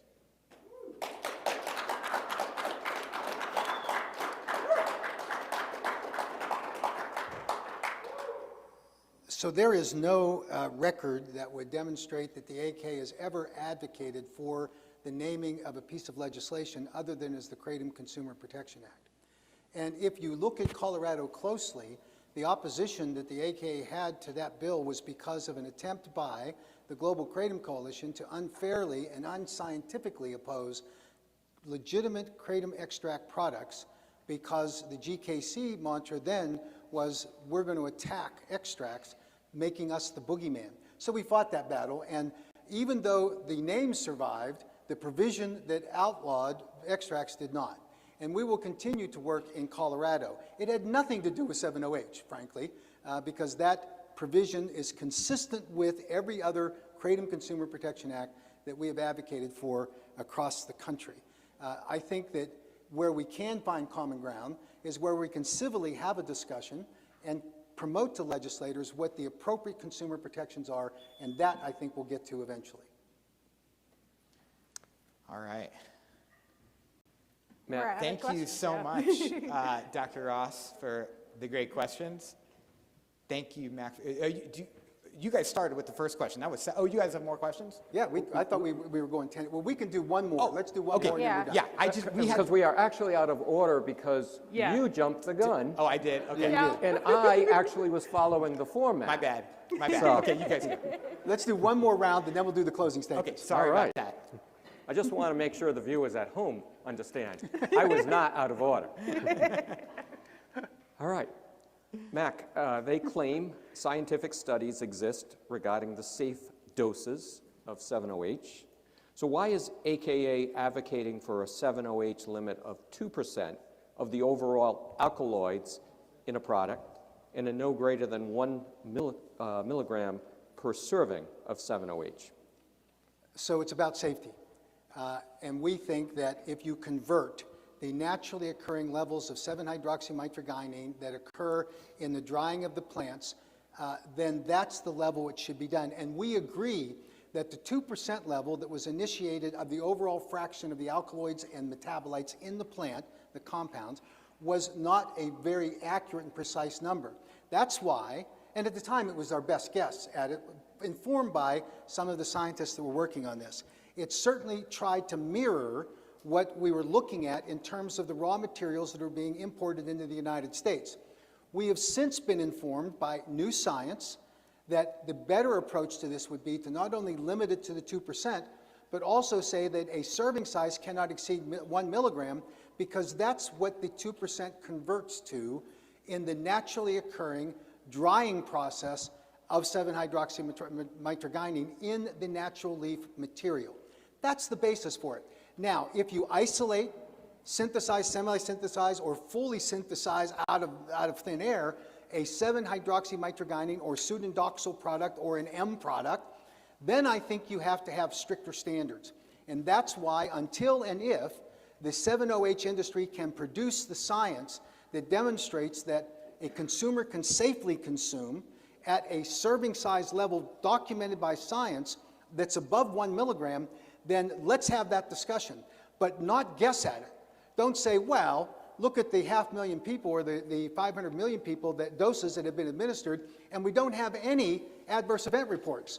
Well, first off, I've already talked to you about what the adverse event report system in the United States under the FDA is. It's nothing more than a reporting system. It is not the most credible adverse event reporting system in the country or the world. It's not. It is designed merely to define clusters, and those clusters haven't been identified yet. But more importantly, and this is the critical factor, if we understand what the scientists are telling us, which is that the washout effect of 7-OH in the bloodstream of any individual who is deceased is not going to be detectable. Think about that.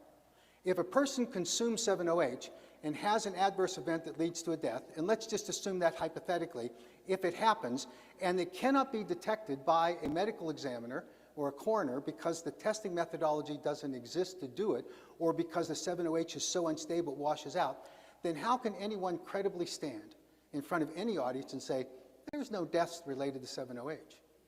The NMS lab warning was accurate and something worth us investigating in order to determine whether or not and whether additional testing methods need to be adopted in order to identify potential adverse events.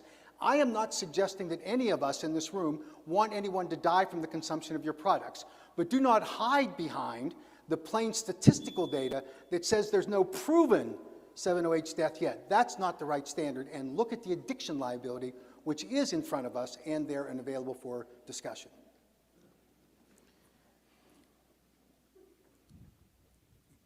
That is something that we are going to continue to study, and I think there was a study that I was looking at recently that looked at levels of how habit forming each product was, and it actually showed that neither product reached. It was a 2024 study. I can get the site if you give me 1 second here, but it was a 2024 study, and I think it was in the maybe in the Journal of Medicinal Chemistry. Anyway, it showed that neither 7OH or mitragynine reached the level of encourage severe dependence in the way that that many other opioids like fentanyl and heroin do. And so it was a very encouraging study, I think, for both products. And I think that's why we need more research to produce more studies like that. Because I think we're at the point where you can close with your 3 minutes, because you get the lead on that, and I'll finish.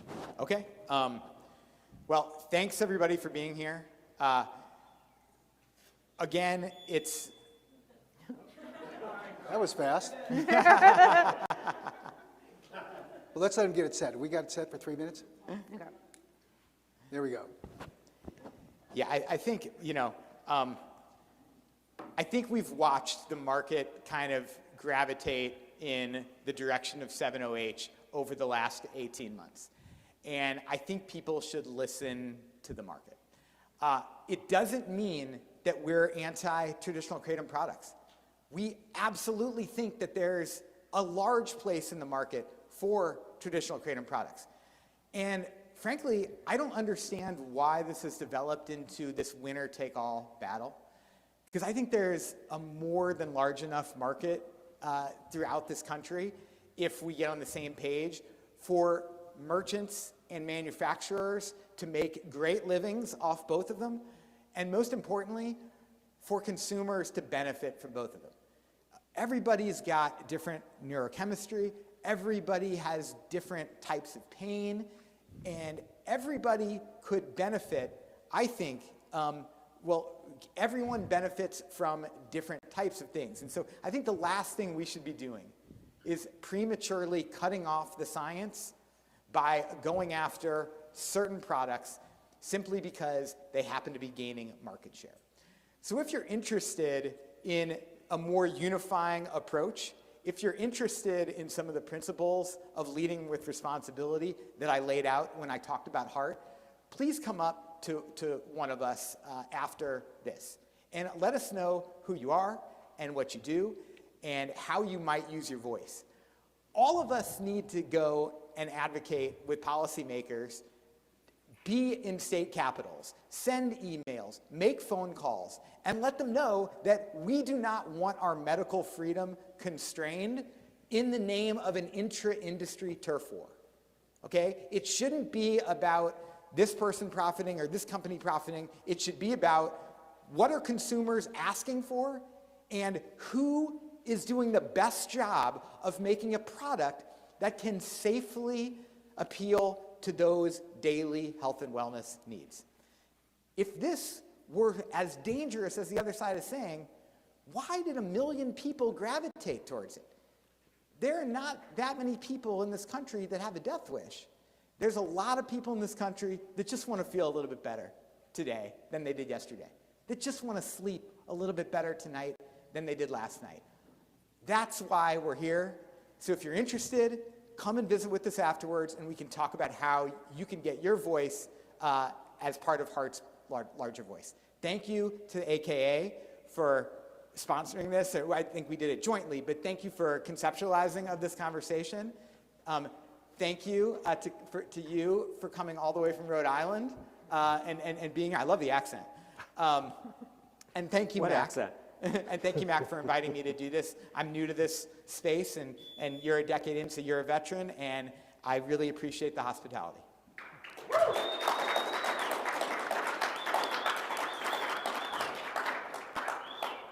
So Jeff, thank you as well, and thank you for participating in this. And if it were just up to Jeff and I think that we could find enough common ground that we could pursue a marketplace that recognizes the potential value of all of these products. However, what we're left with is the reality. And the reality, as Jeff just mentioned, why would we prematurely cut off the science before we know whether or not 7-OH and what its safety profile is? Well, because that's the federal law. Because the federal law says that prior to market entry, you have to demonstrate the safety. You don't get a hall pass that you can go out and say, well, I'm going to go ahead and peddle what I want, and we'll wait for the science to catch up with me, because that's the prescription for consumers to be harmed. And we're a consumer-based organization, and we believe that's the primary mission that we have, and we will continue to fight for that. I have to say I'm a bit mystified by this concept that we should look at the marketplace as being large enough that we can split up the pie or slice up the pie. Well, that's not the way markets should work. If everybody is on the same playing field and we have the same standards for market entry and we meet and comply with all of the federal laws associated with it, then that's great. Let's slice up the pie based on the performance of the products and the marketing that's done by them.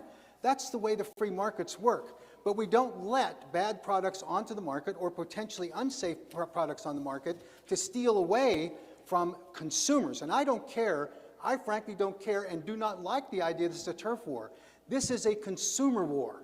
And we should not expose a consumer to a product that is potentially unsafe, and we're going to wait for the science to catch up for it. Oh, and we say, oops, we made a mistake. Let's get that product when the science proves and demonstrates that it's unsafe. I think that's important. The concept of there being a turf war in the kratom space in the United States and globally is a big problem. When I first was asked by the American Kratom Association leaders to join this fight, it was on August 29th of 2016. I told them that you have no chance, because once the Federal Register notice is published, there has never been in the prior 82 scheduling recommendations done by the DEA a rescission. You are cooked. And I told them the only chance you have to stay on the market is after 2 years, which would have been the period at which it would have been banned, then come back 2 years later and demonstrate that it's safe. That was ridiculous, but we won. And they hired me anyway. But it wasn't because of me. We won because consumers spoke up. I can tell you with precision that if 7-OH had been the product that we were looking at in 2016, it would have been banned. And the reason I say that is we had the science at the time to demonstrate the safety of pure kratom. And that's what won the day. We would all be banned, and we will all be banned, if we pursue, without good science, 7-OH. I encourage all of us to unify behind that concept. Thank you.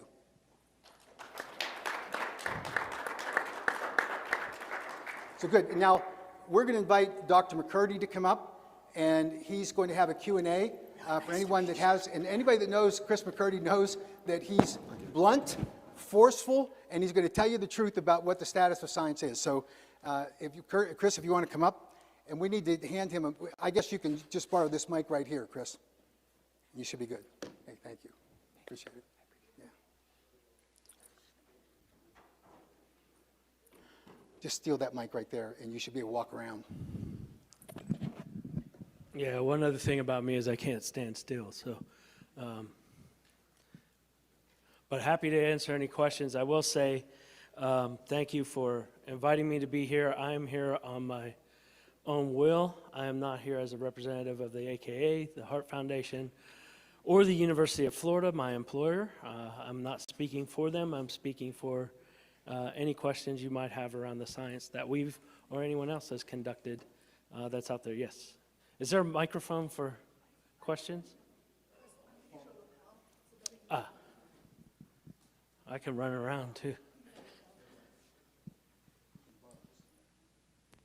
So, in your professional opinion, what would you say is the maximum dose that you'd like to see on the market? Because we're almost getting to 80s. So, in my opinion, the maximum dose of purified 7-OH is 0. And I will state this from a scientific perspective. I don't know anybody that would go and advocate to put morphine on the market over the counter.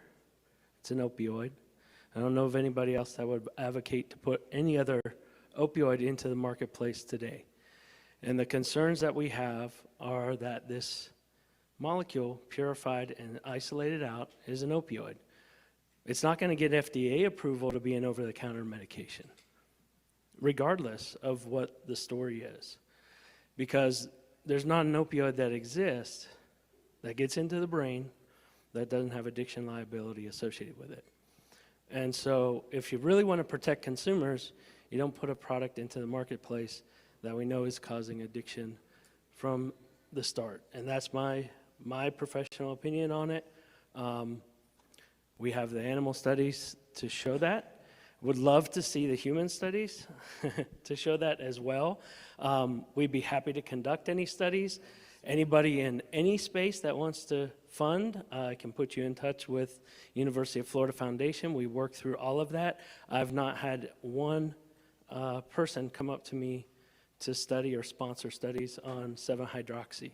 We did those studies in the early days on our own dime because we were curious about this product.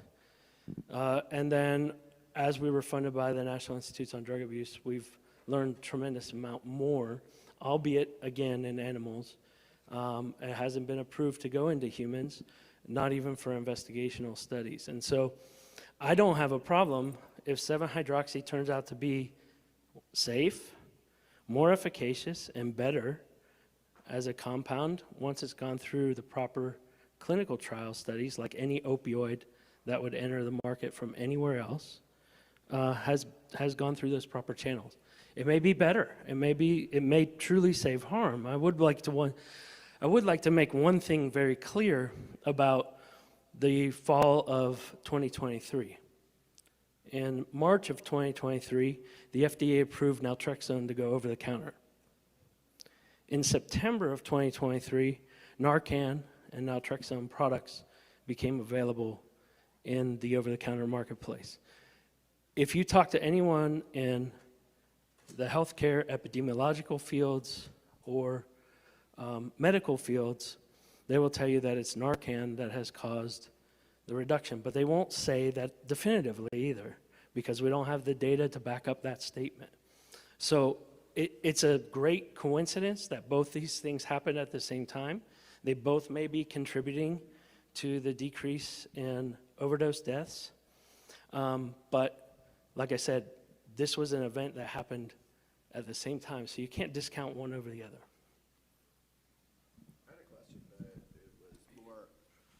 I had a question. Is more of a question for the AKA and their stance. I was just wondering, like, at what point in time they decided to take the stance on 7-OH being a dangerous substance? Because I've been a kratom user since 2010. I took OPMS for years, and around 2018, 2019, I was taking OPMS Black, which had 7-ish milligrams of 7-OH in it. Didn't seem like the AKA had any problem with 7-OH being in one of their largest donors' products at that level, or did they need to prove the safety before going to market with that product? What changed? Was it? Do you want to answer that? Yeah, I can answer, and then you can add to whatever you think. Two things. One, we saw the introduction of 7-OH products. We went to HART and said, if you will not call them kratom, which we think is important because it misleads consumers, and you have the safety data. They said they did. We signed an agreement. Turns out that wasn't accurate, and so we withdrew from the agreement. We saw on 70H product, or on OPMS products, labeling that indicated they had a higher level than was allowed of 70H, and so we tested those products. We then informed OPMS about the discrepancy because the testing came back and showed they had a very low level, almost undetectable of 70H. It was a printing error.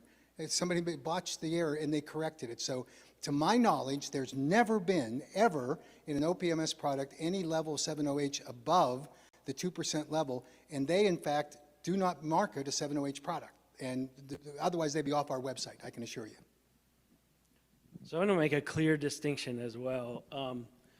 And it's not so much about, if you're going to ask a question about what is the right strength for 7-hydroxy and what is the right constitution in a I can't say kratom, kratom product. It really has to be, these are two different discussions, completely different discussions, because there is a network of alkaloids and other chemicals that are in whole leaf kratom, okay? 7-hydroxy, when we've done analysis of products in the marketplace, no longer has any tracing back to the plant material. So yes, we see mitragynine present, we see 7-hydroxy present, but we also see all these other unknowns that we hadn't ever identified before in a kratom product. Those unknowns, these are things that if the FDA was looking at characterizing a drug product, they would make us fully characterize those unknown compounds as well. So we don't even know if they interact with other receptors, if they're benign, if they're toxic, if they have problems on their own, because none of this has ever been studied even in animals, in the products that are being marketed. So when you think about that, now some of these products, I think, are being studied in animals. We have not studied commercial products in animals. We've studied highly purified 7-hydroxy in our methods, which I can tell you is not orange, it's white. I don't know what the orange color is. Maybe there's other fillers in that product that were shown, or impurities. But what we've studied, highly purified 7-hydroxymitragynine, it clearly resembles prescription opioids in our test. And that's where the concern is. It's not to say that it may not end up, like I said earlier, being safer, but at the moment, I often say if it quacks like a duck and it walks like a duck and it looks like a duck, it's a duck. And so it's a pure chemical entity that we're trying to talk about, comparing to this nature's, what I always refer to as a symphony orchestra of compounds that are playing different tunes and either amping up systems or ramping down systems in response to that whole plant response that does include having the 7-hydroxy metabolite in it. And to take it a step further, no one's even talked about the complexity of the natural product in full kratom leaf, where it's metabolized, every single alkaloid that's in there is metabolized into other alkaloids that generally have activity as well. And so it's this cascading environment of things that happen within the full plant material versus isolated materials. And I spoke earlier today a little bit about isolated mitragynine and looking at that as a pure compound. And again, mitragynine is not yellow or orange, it's white when it's pure. And when it's studied, and there's a study that came out from Europe looking at mitragynine isolate, where they tested it in humans, and it did have some psychoactivity concerns at 40 milligram doses as an isolated compound by itself, right? So again, not in that whole context of all the other molecules, which may be somewhat self-protective or self-serving of each other. And so we don't know the answer to all those questions, but I can certainly tell you that isolated alkaloids in our hands, our mission from The original NIDA grant that we were funded was to isolate, purify, test as many of the different alkaloids as we can individually to see what their potential contributions were in the whole plant. I can also tell you that some of those alkaloids, when they're highly purified, kill animals when we inject them. Because they're not within that full context. You purified those yourself to get to the 99.9% pure the samples that you were working with the metragenine and the 7-hydroxymetragenine, were 99.9% pure white powder. Were those purified yourself, or was that a fully synthetic? Yeah, so it's not feasible to isolate 7-hydroxy from leaf material, and I can tell you that we've probably had the most leaf material in my lab. The day that the announcement was made from the DEA in 2016 that they were going to criminalize kratom, I had 25 kilos of kratom leaf in my lab. I called the DEA that day and I asked them what I was going to do, and they said it's not under our jurisdiction. So I was afraid I was going to wake up the next morning being in possession with intent to distribute. And to this day, that still can happen. I have the proper licensures in place to have all this stuff in my lab, if it does. But I will also go further into saying when we produce 7-hydroxy, the only way that we can produce it in an amount to study in an animal, let alone a human, is to make it semi-synthetically. So we very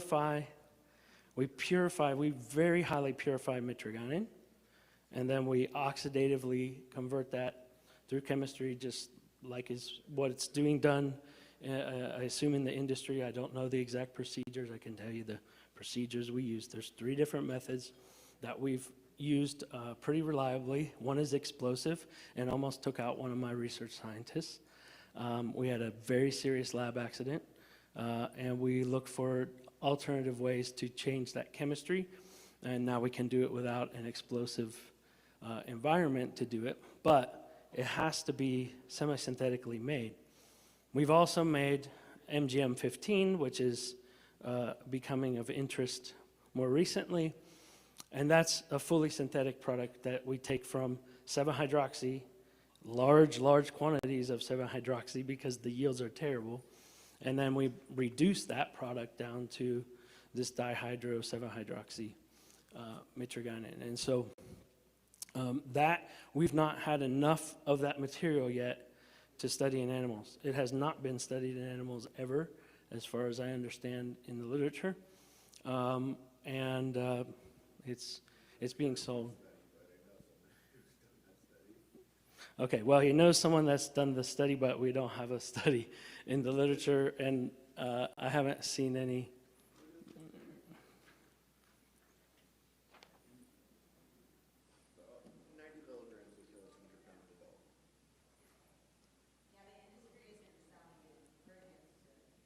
Well, that's good to hear, because we got a whole batch of it last week.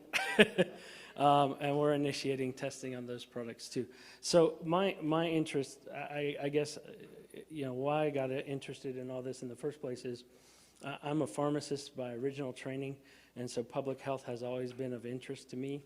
And when products are out in the marketplace and showing something that could be promising or could be harmful, in this case, kratom was the one that really did that. Initially for us, we started working with them in 2004, 2005, long before DEA was even aware that it existed. And we wanted to learn if there was going to be a benefit or a risk for it based on what we were hearing out of Southeast Asia. So I still think there's something unique to the full plant, and people on whatever side will not want to hear me say that I don't think extract should be in the market either. I think it should be the leaf product as it was intended in nature and how it was originally used. Everyone can argue with me on that. Yeah. I have a question and a statement at the same time. I think there's a big component missed out of all of this. that people are not paying attention to, and it's the business side of this. You're talking about the science, which is great, and I think there's a divided line down the middle. There is. Bifurcated market. One side wants to go down this extract road. There's another one that's natural. Everybody's ripping up the hill with this extra strength. Let's go bigger, bigger, stronger, right? But explain something to the group in regards when it comes to regulations. We are in a deregulated mode right now where the government is allowing us to participate in a business, and many are speaking scientifically, have yet done no three-phase analysis at all. Is there the chance that with 7, because I've been in this game for 10 plus years now and do nothing but natural. I've never stretched from it. You are now creating potentially a drug. It can be argued that it's a drug. But is there the chance, if the FDA starts looking at this, I don't think they're going to ban 7-hydroxy because that would kill the plant, the alkaloid itself. But is there the chance that they could regulate this, make it a dietary ingredient, which then would open up all the markets, which then every dietary supplement company in the country is chomping at the bits to get access to this, as well as cannabis. And as small business owners, I'm going to pretty much bet that the vast majority in this room is not going to be able to compete. Yeah, so I can't, I'm not a regulatory scientist by any means, and I can't speak authoritatively on regulation. So let me just put that caveat out there in the first bit. I can tell you that in discussions, so let me back up a step. We were brought in as consultants for my laboratory, and my people were brought in as consultants for the FDA's single ascending dose trial with kratom leaf. That was still hasn't been published. It's being held up at the high levels of the FDA right now, but it's supposed to be getting pushed out very soon. So in that discussion, we were, like I said, we were brought in to consult with them. They are also interested in looking at extract studies now, okay? First and foremost, they wanted to switch directly from doing the single ascending dose trial to the human abuse potential with utilization of an extract.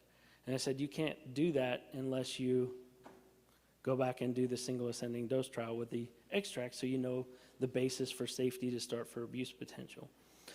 So until further discussions, I think they are very concerned in a regulatory space, and this isn't just the FDA, I think this is in the regulatory space in general, and probably Jeff and Matt can speak more to this, but there's a large concern about creating any kind of ruling that would allow for loopholes like the Farm Bill has in cannabis. That's kind of my point. That's kind of my point I'm going down, is that we're watching this take place. I mean, look at the show we're at. You saw it all in vape, right? You saw it all in vape. Vape will be cleared out. Juul is coming back to the market. They stomped Juul into the ground. Big Tobacco's got it now. You're watching it. They're allowing everybody to play in the cannabis space and the hemp space. You synthesized hemp and turned it into Delta 8 and sold it in the stores. I came from regulatory background in tech. The government will allow you to play if you police yourself. If you do not police yourself, they will regulate you. And when they regulate you, that's when the big boys come in, and the vast majority of you are not going to be able to compete. And your businesses will be gone, and the vast majority of you, there will probably be 3 to 5 people in this whole entire industry that will be acquired, just like vape, and the rest will be looking for jobs. We can talk about the science, we can talk about the health and wellness.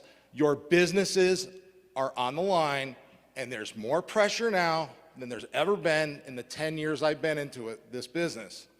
There's 147 products here. It's gone like this, and there's a reason why it's gone like this.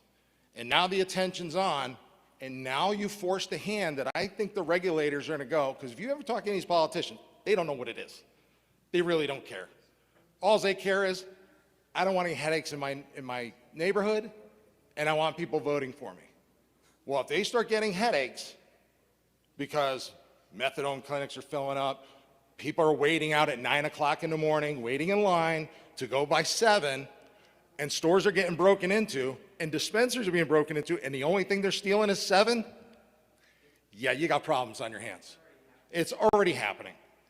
And what it is you guys are fighting about the wrong thing. Your businesses are on the line. We talk about big government, big pharma, big this, but you're acting like you're as big as them. You're acting like you're a pharmaceutical company, and you're not. You've done no trials. You have no science. Using humans as guinea pigs is not human trial. That is not the way it's done. It takes hundreds, if not thousands of people, tens of millions of dollars. Before I got in this business, I consulted with 2 of my friends who are VPs of clinical trials about this product. I'm a businessman that makes investments. It's the first business I've ever been when it's actually helped somebody. But I tell you what, right now, it's going the wrong direction. And I think the regulatories are coming, and Mac and I have talked in the past. I'm a neutral party in this whole thing of how this thing operates. I think serving sizes have to come because 7 does metabolize. If you're doing extracts, yes, it has to metabolize. The dosing's a problem. You're walking around going 10 milligrams, 50 milligrams, we're up to 80 to 120 milligrams in less than 6 months. Don't tell me there's some trial and that everybody knows what it's doing. It's mathematically impossible. And it's reckless. And I ask where everybody's moral compass is. So let me answer your question. Let me go back to your question. Is it possible that the FDA would approve 7-OH as a dietary ingredient? The answer to that today is no. No way. Until there was data. And that's the bottom line. You've properly identified the issue. Today, there's no data that would convince the FDA that there is a serving size that would be acceptable as a dietary ingredient right now. Does that mean it's impossible? No. Chris has said it right. That we may see something down the road, more likely as a drug because of its effects, psychoactive effects, but there's no way it would be approved today. Let's go with one last question because Chris has got to get to a plane. So. Oh. This gentleman has been in line a long time. 2 questions. 2 questions. Sorry about that. No worries. So thank you again, Dr. McCurdy, for being here. I hope that you have an opportunity to read the MGM paper. Our lab is the one that put that one together, Colorado Chromatography. It'll hopefully be published. Its manuscript is being reviewed in JMedChem now. So I have a couple of questions, try to link them all together for you, and one for Mac potentially here as well. So in your opinion, is there an acceptable maximum tolerable dose for kratom leaf, kratom extract, mitragynine in general? And if there is an acceptable maximum tolerable dose, based on the fact that we know the human metabolism is going to metabolize that 7-OH into 7-hydroxymitragynine, do you then, how can you have a maximum tolerable dose for one but not the other? First part of the question. Second question for you is you talked a little bit about a symphony of alkaloids in a full leaf product, and I'm curious because, you know, you said yourself that we don't actually know how all of the interactions are between that, so you're kind of, you know, stating that there's unidentified mechanisms of action there. So how is it that full kratom leaf is still not just a, you know, unprecedented human trial if we don't understand the full mechanism? As you know, if you want to file an IND, you need MOA data. You need to have identified that mechanism if you want to get to phase 1. And then you talk a lot about whole leaf. So does that mean you're against kratom extract and against highly potent kratom products, similar to what some of the AKA donors are putting together? I think I said that already. Perfect, thank you. And then my last kind of overall arching question is, you know, Mac just said that there is no world where an NDIN would be, you know, accepted per FDA, and I tend to agree with him. Now, I disagree with you though, Mac, in terms of I think there is no world where you get a true NDIN accepted just based on the fact that we know there's opioid receptor activity. I don't think the FDA would ever accept that as an NDIN, and they'd say, go file an IND, right? And so I guess is the ultimate point you're trying to make here is that everybody here should just pack up their bags, go do pharmaceuticals and file INDs and leave this market behind and reduce access to all these potential people who are using this product? I truly 100% believe if you're going to try and sell a single chemical entity that has opioid receptor activity that we know gets into the brain, that it should be a drug and regulated by the FDA, yes. Kratom does not have exclusive opioid activity. But it does have opioid activity, correct? Correct. So then, So let's go back to your first question, Yes, because sir. you've asked a lot of yeah, questions. sorry, I threw them all out at you We at once. I had one apologize. question and we got a lot. Yeah. But, MTD. but I will start with what we know for any basis of safety in leaf material. And I can tell you that I get anecdotal emails from people all the time that are telling me they're taking this amount, that amount, or whatnot. The highest one I've gotten is 200 grams of leaf material, which to me almost seems impossible. But that's what I've been reported to me. This is after years of use. We don't know how tolerance develops. We do know tolerance develops. We just don't know what that time frame looks like. No one's done chronic studies in animals or humans either way. But what we have done, that was, again, what I mentioned earlier under consultation with the FDA, was the single ascending dose trial. That data was presented at the College on Problems of Drug Dependence in 2024, and I wish the paper was out by now, but it hasn't been released by FDA, as I mentioned earlier. That trial was showing no adverse events at all in the low doses, the 2 to 5 gram of leaf material that's always been touted as sort of the natural dose. If you go back to looking at the traditional use papers, that's well within line with what is used in Southeast Asia traditionally in the tea products and servings. If we get into the 8, 10, and 12 gram doses that were given of leaf material, you start to see some adverse events, okay? They're not significant. They didn't stop the studies. They didn't cause for reversal. In fact, what they did was they set a safety basis up to 12 grams to proceed with a human abuse potential, where 12 grams will be the intermediate dose within that trial.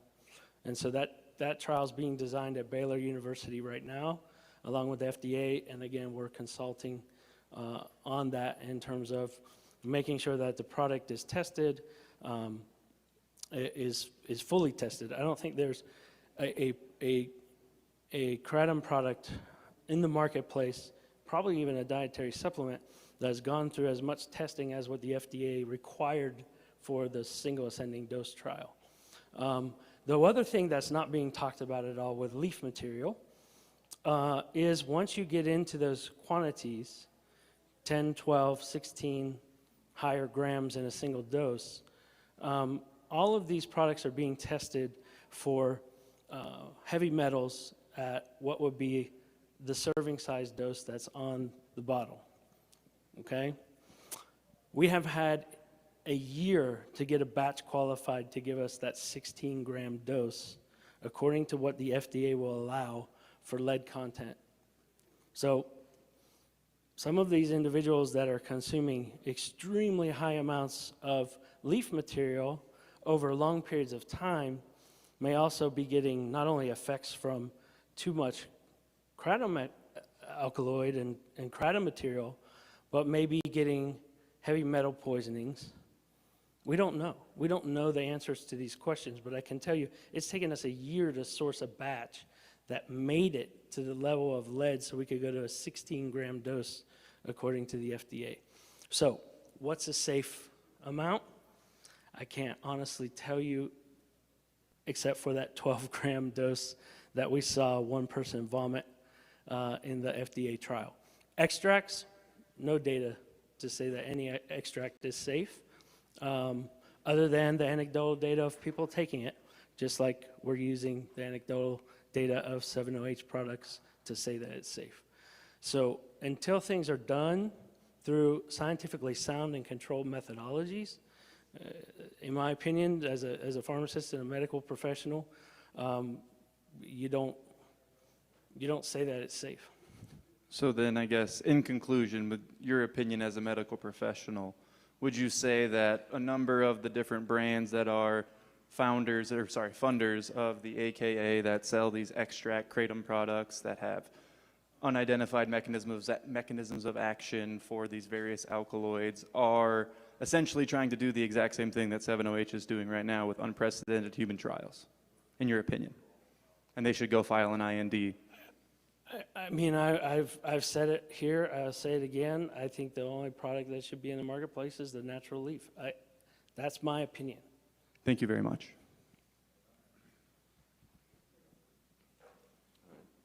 Did you have a question too?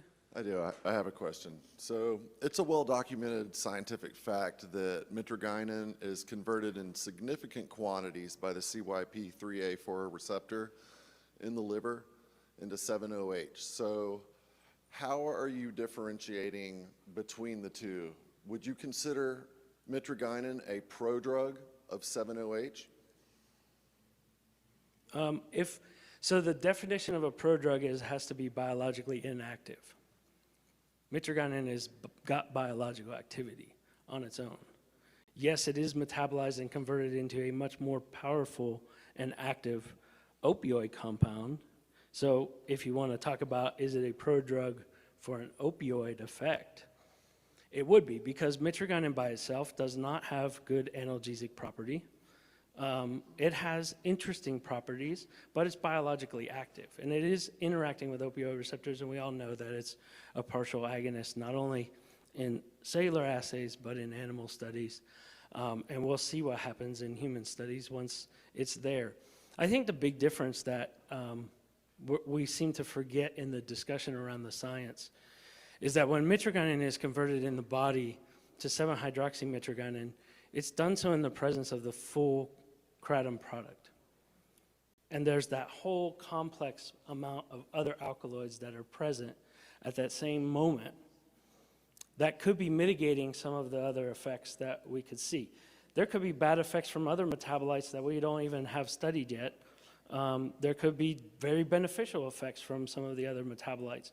And as I mentioned, you know, some of these alkaloids that we've purified and taken out are very fast to produce harm individually in animals.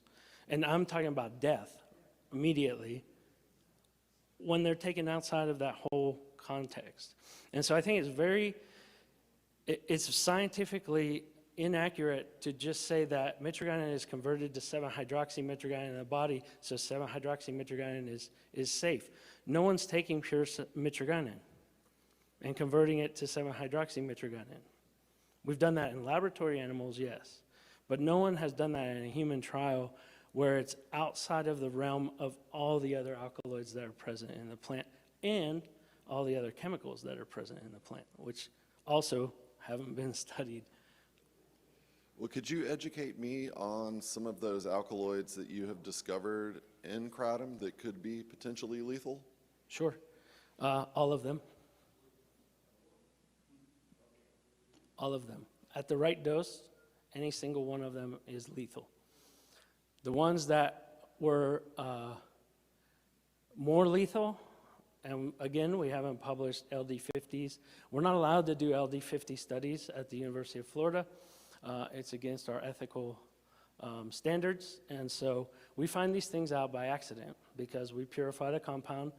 We have to show to our IECOOC committee, which is our animal care and use committee, that because this is in a natural plant that has it in it, and we can go up to these doses, and we know that this dose of the whole plant material corresponds to this much alkaloid. So they give us that safety basis to say, okay, you can put it in the animal, right? We take that same amount, put it into an animal, and the animal dies within minutes. That's how we know. We don't know what that means in terms of what its actual lethal dose is, because once they're dead, the IECOOC tells us you can't do that. So the compounds that did it, just to answer your question, speciogynin, speciosialatin, pananthine, and to some extent at high doses, not the doses that we would normally see, but because we were really looking into what doses could we push in the rats with mitragynine and 7-hydroxy. Thank you. No, we've been going all day. No, no. One of the things we have to discuss is going, we always talk about death. I said that. Why are we That's not talking ridiculous. about production? Production of society, not a bunch of zombies that are laying in bed, Yeah, well, making products that make death, so I will say death is not the only thing that we saw. Most of the time it was seizures, which were not reversible by naloxone. So the animals would come back, either die from the seizure or they would resolve. But the seizures are non-responsive to reversal by naloxone, which indicates it's not an opioid toxicity for those alkaloids. So that's one point. The productivity point, again, can't really make a statement one way or the other at this point. I know that most of the survey data that's been collected shows that it elevates mood, enhances productivity, enhances focus, helps with pain, all these things. But from our perspective, we can't make a certain claim that there's any therapeutic benefit from any of these products, right? Because they haven't been validated and vetted through the FDA. So thanks to Chris for doing this Q&A. We appreciate it. I'm sorry the fellow left that asked the pointed question about the funding for the AKA. I can tell you this, we do accept funding from companies. A substantial amount of our money comes from consumers. And I can tell you that that doesn't corrupt us, because here's the thing. I have turned down money that was offered to the AKA because they wanted to buy us, and we don't play that game. We take full control of our agenda, and it's not influenced by these individual companies. And I can tell you the guy that was paying him can't say the same thing. It's all industry funded. So that's just the fact of the matter in our industry and in this community as we go forward. We're looking forward to more of these kinds of discussions going forward. Thank you to everyone.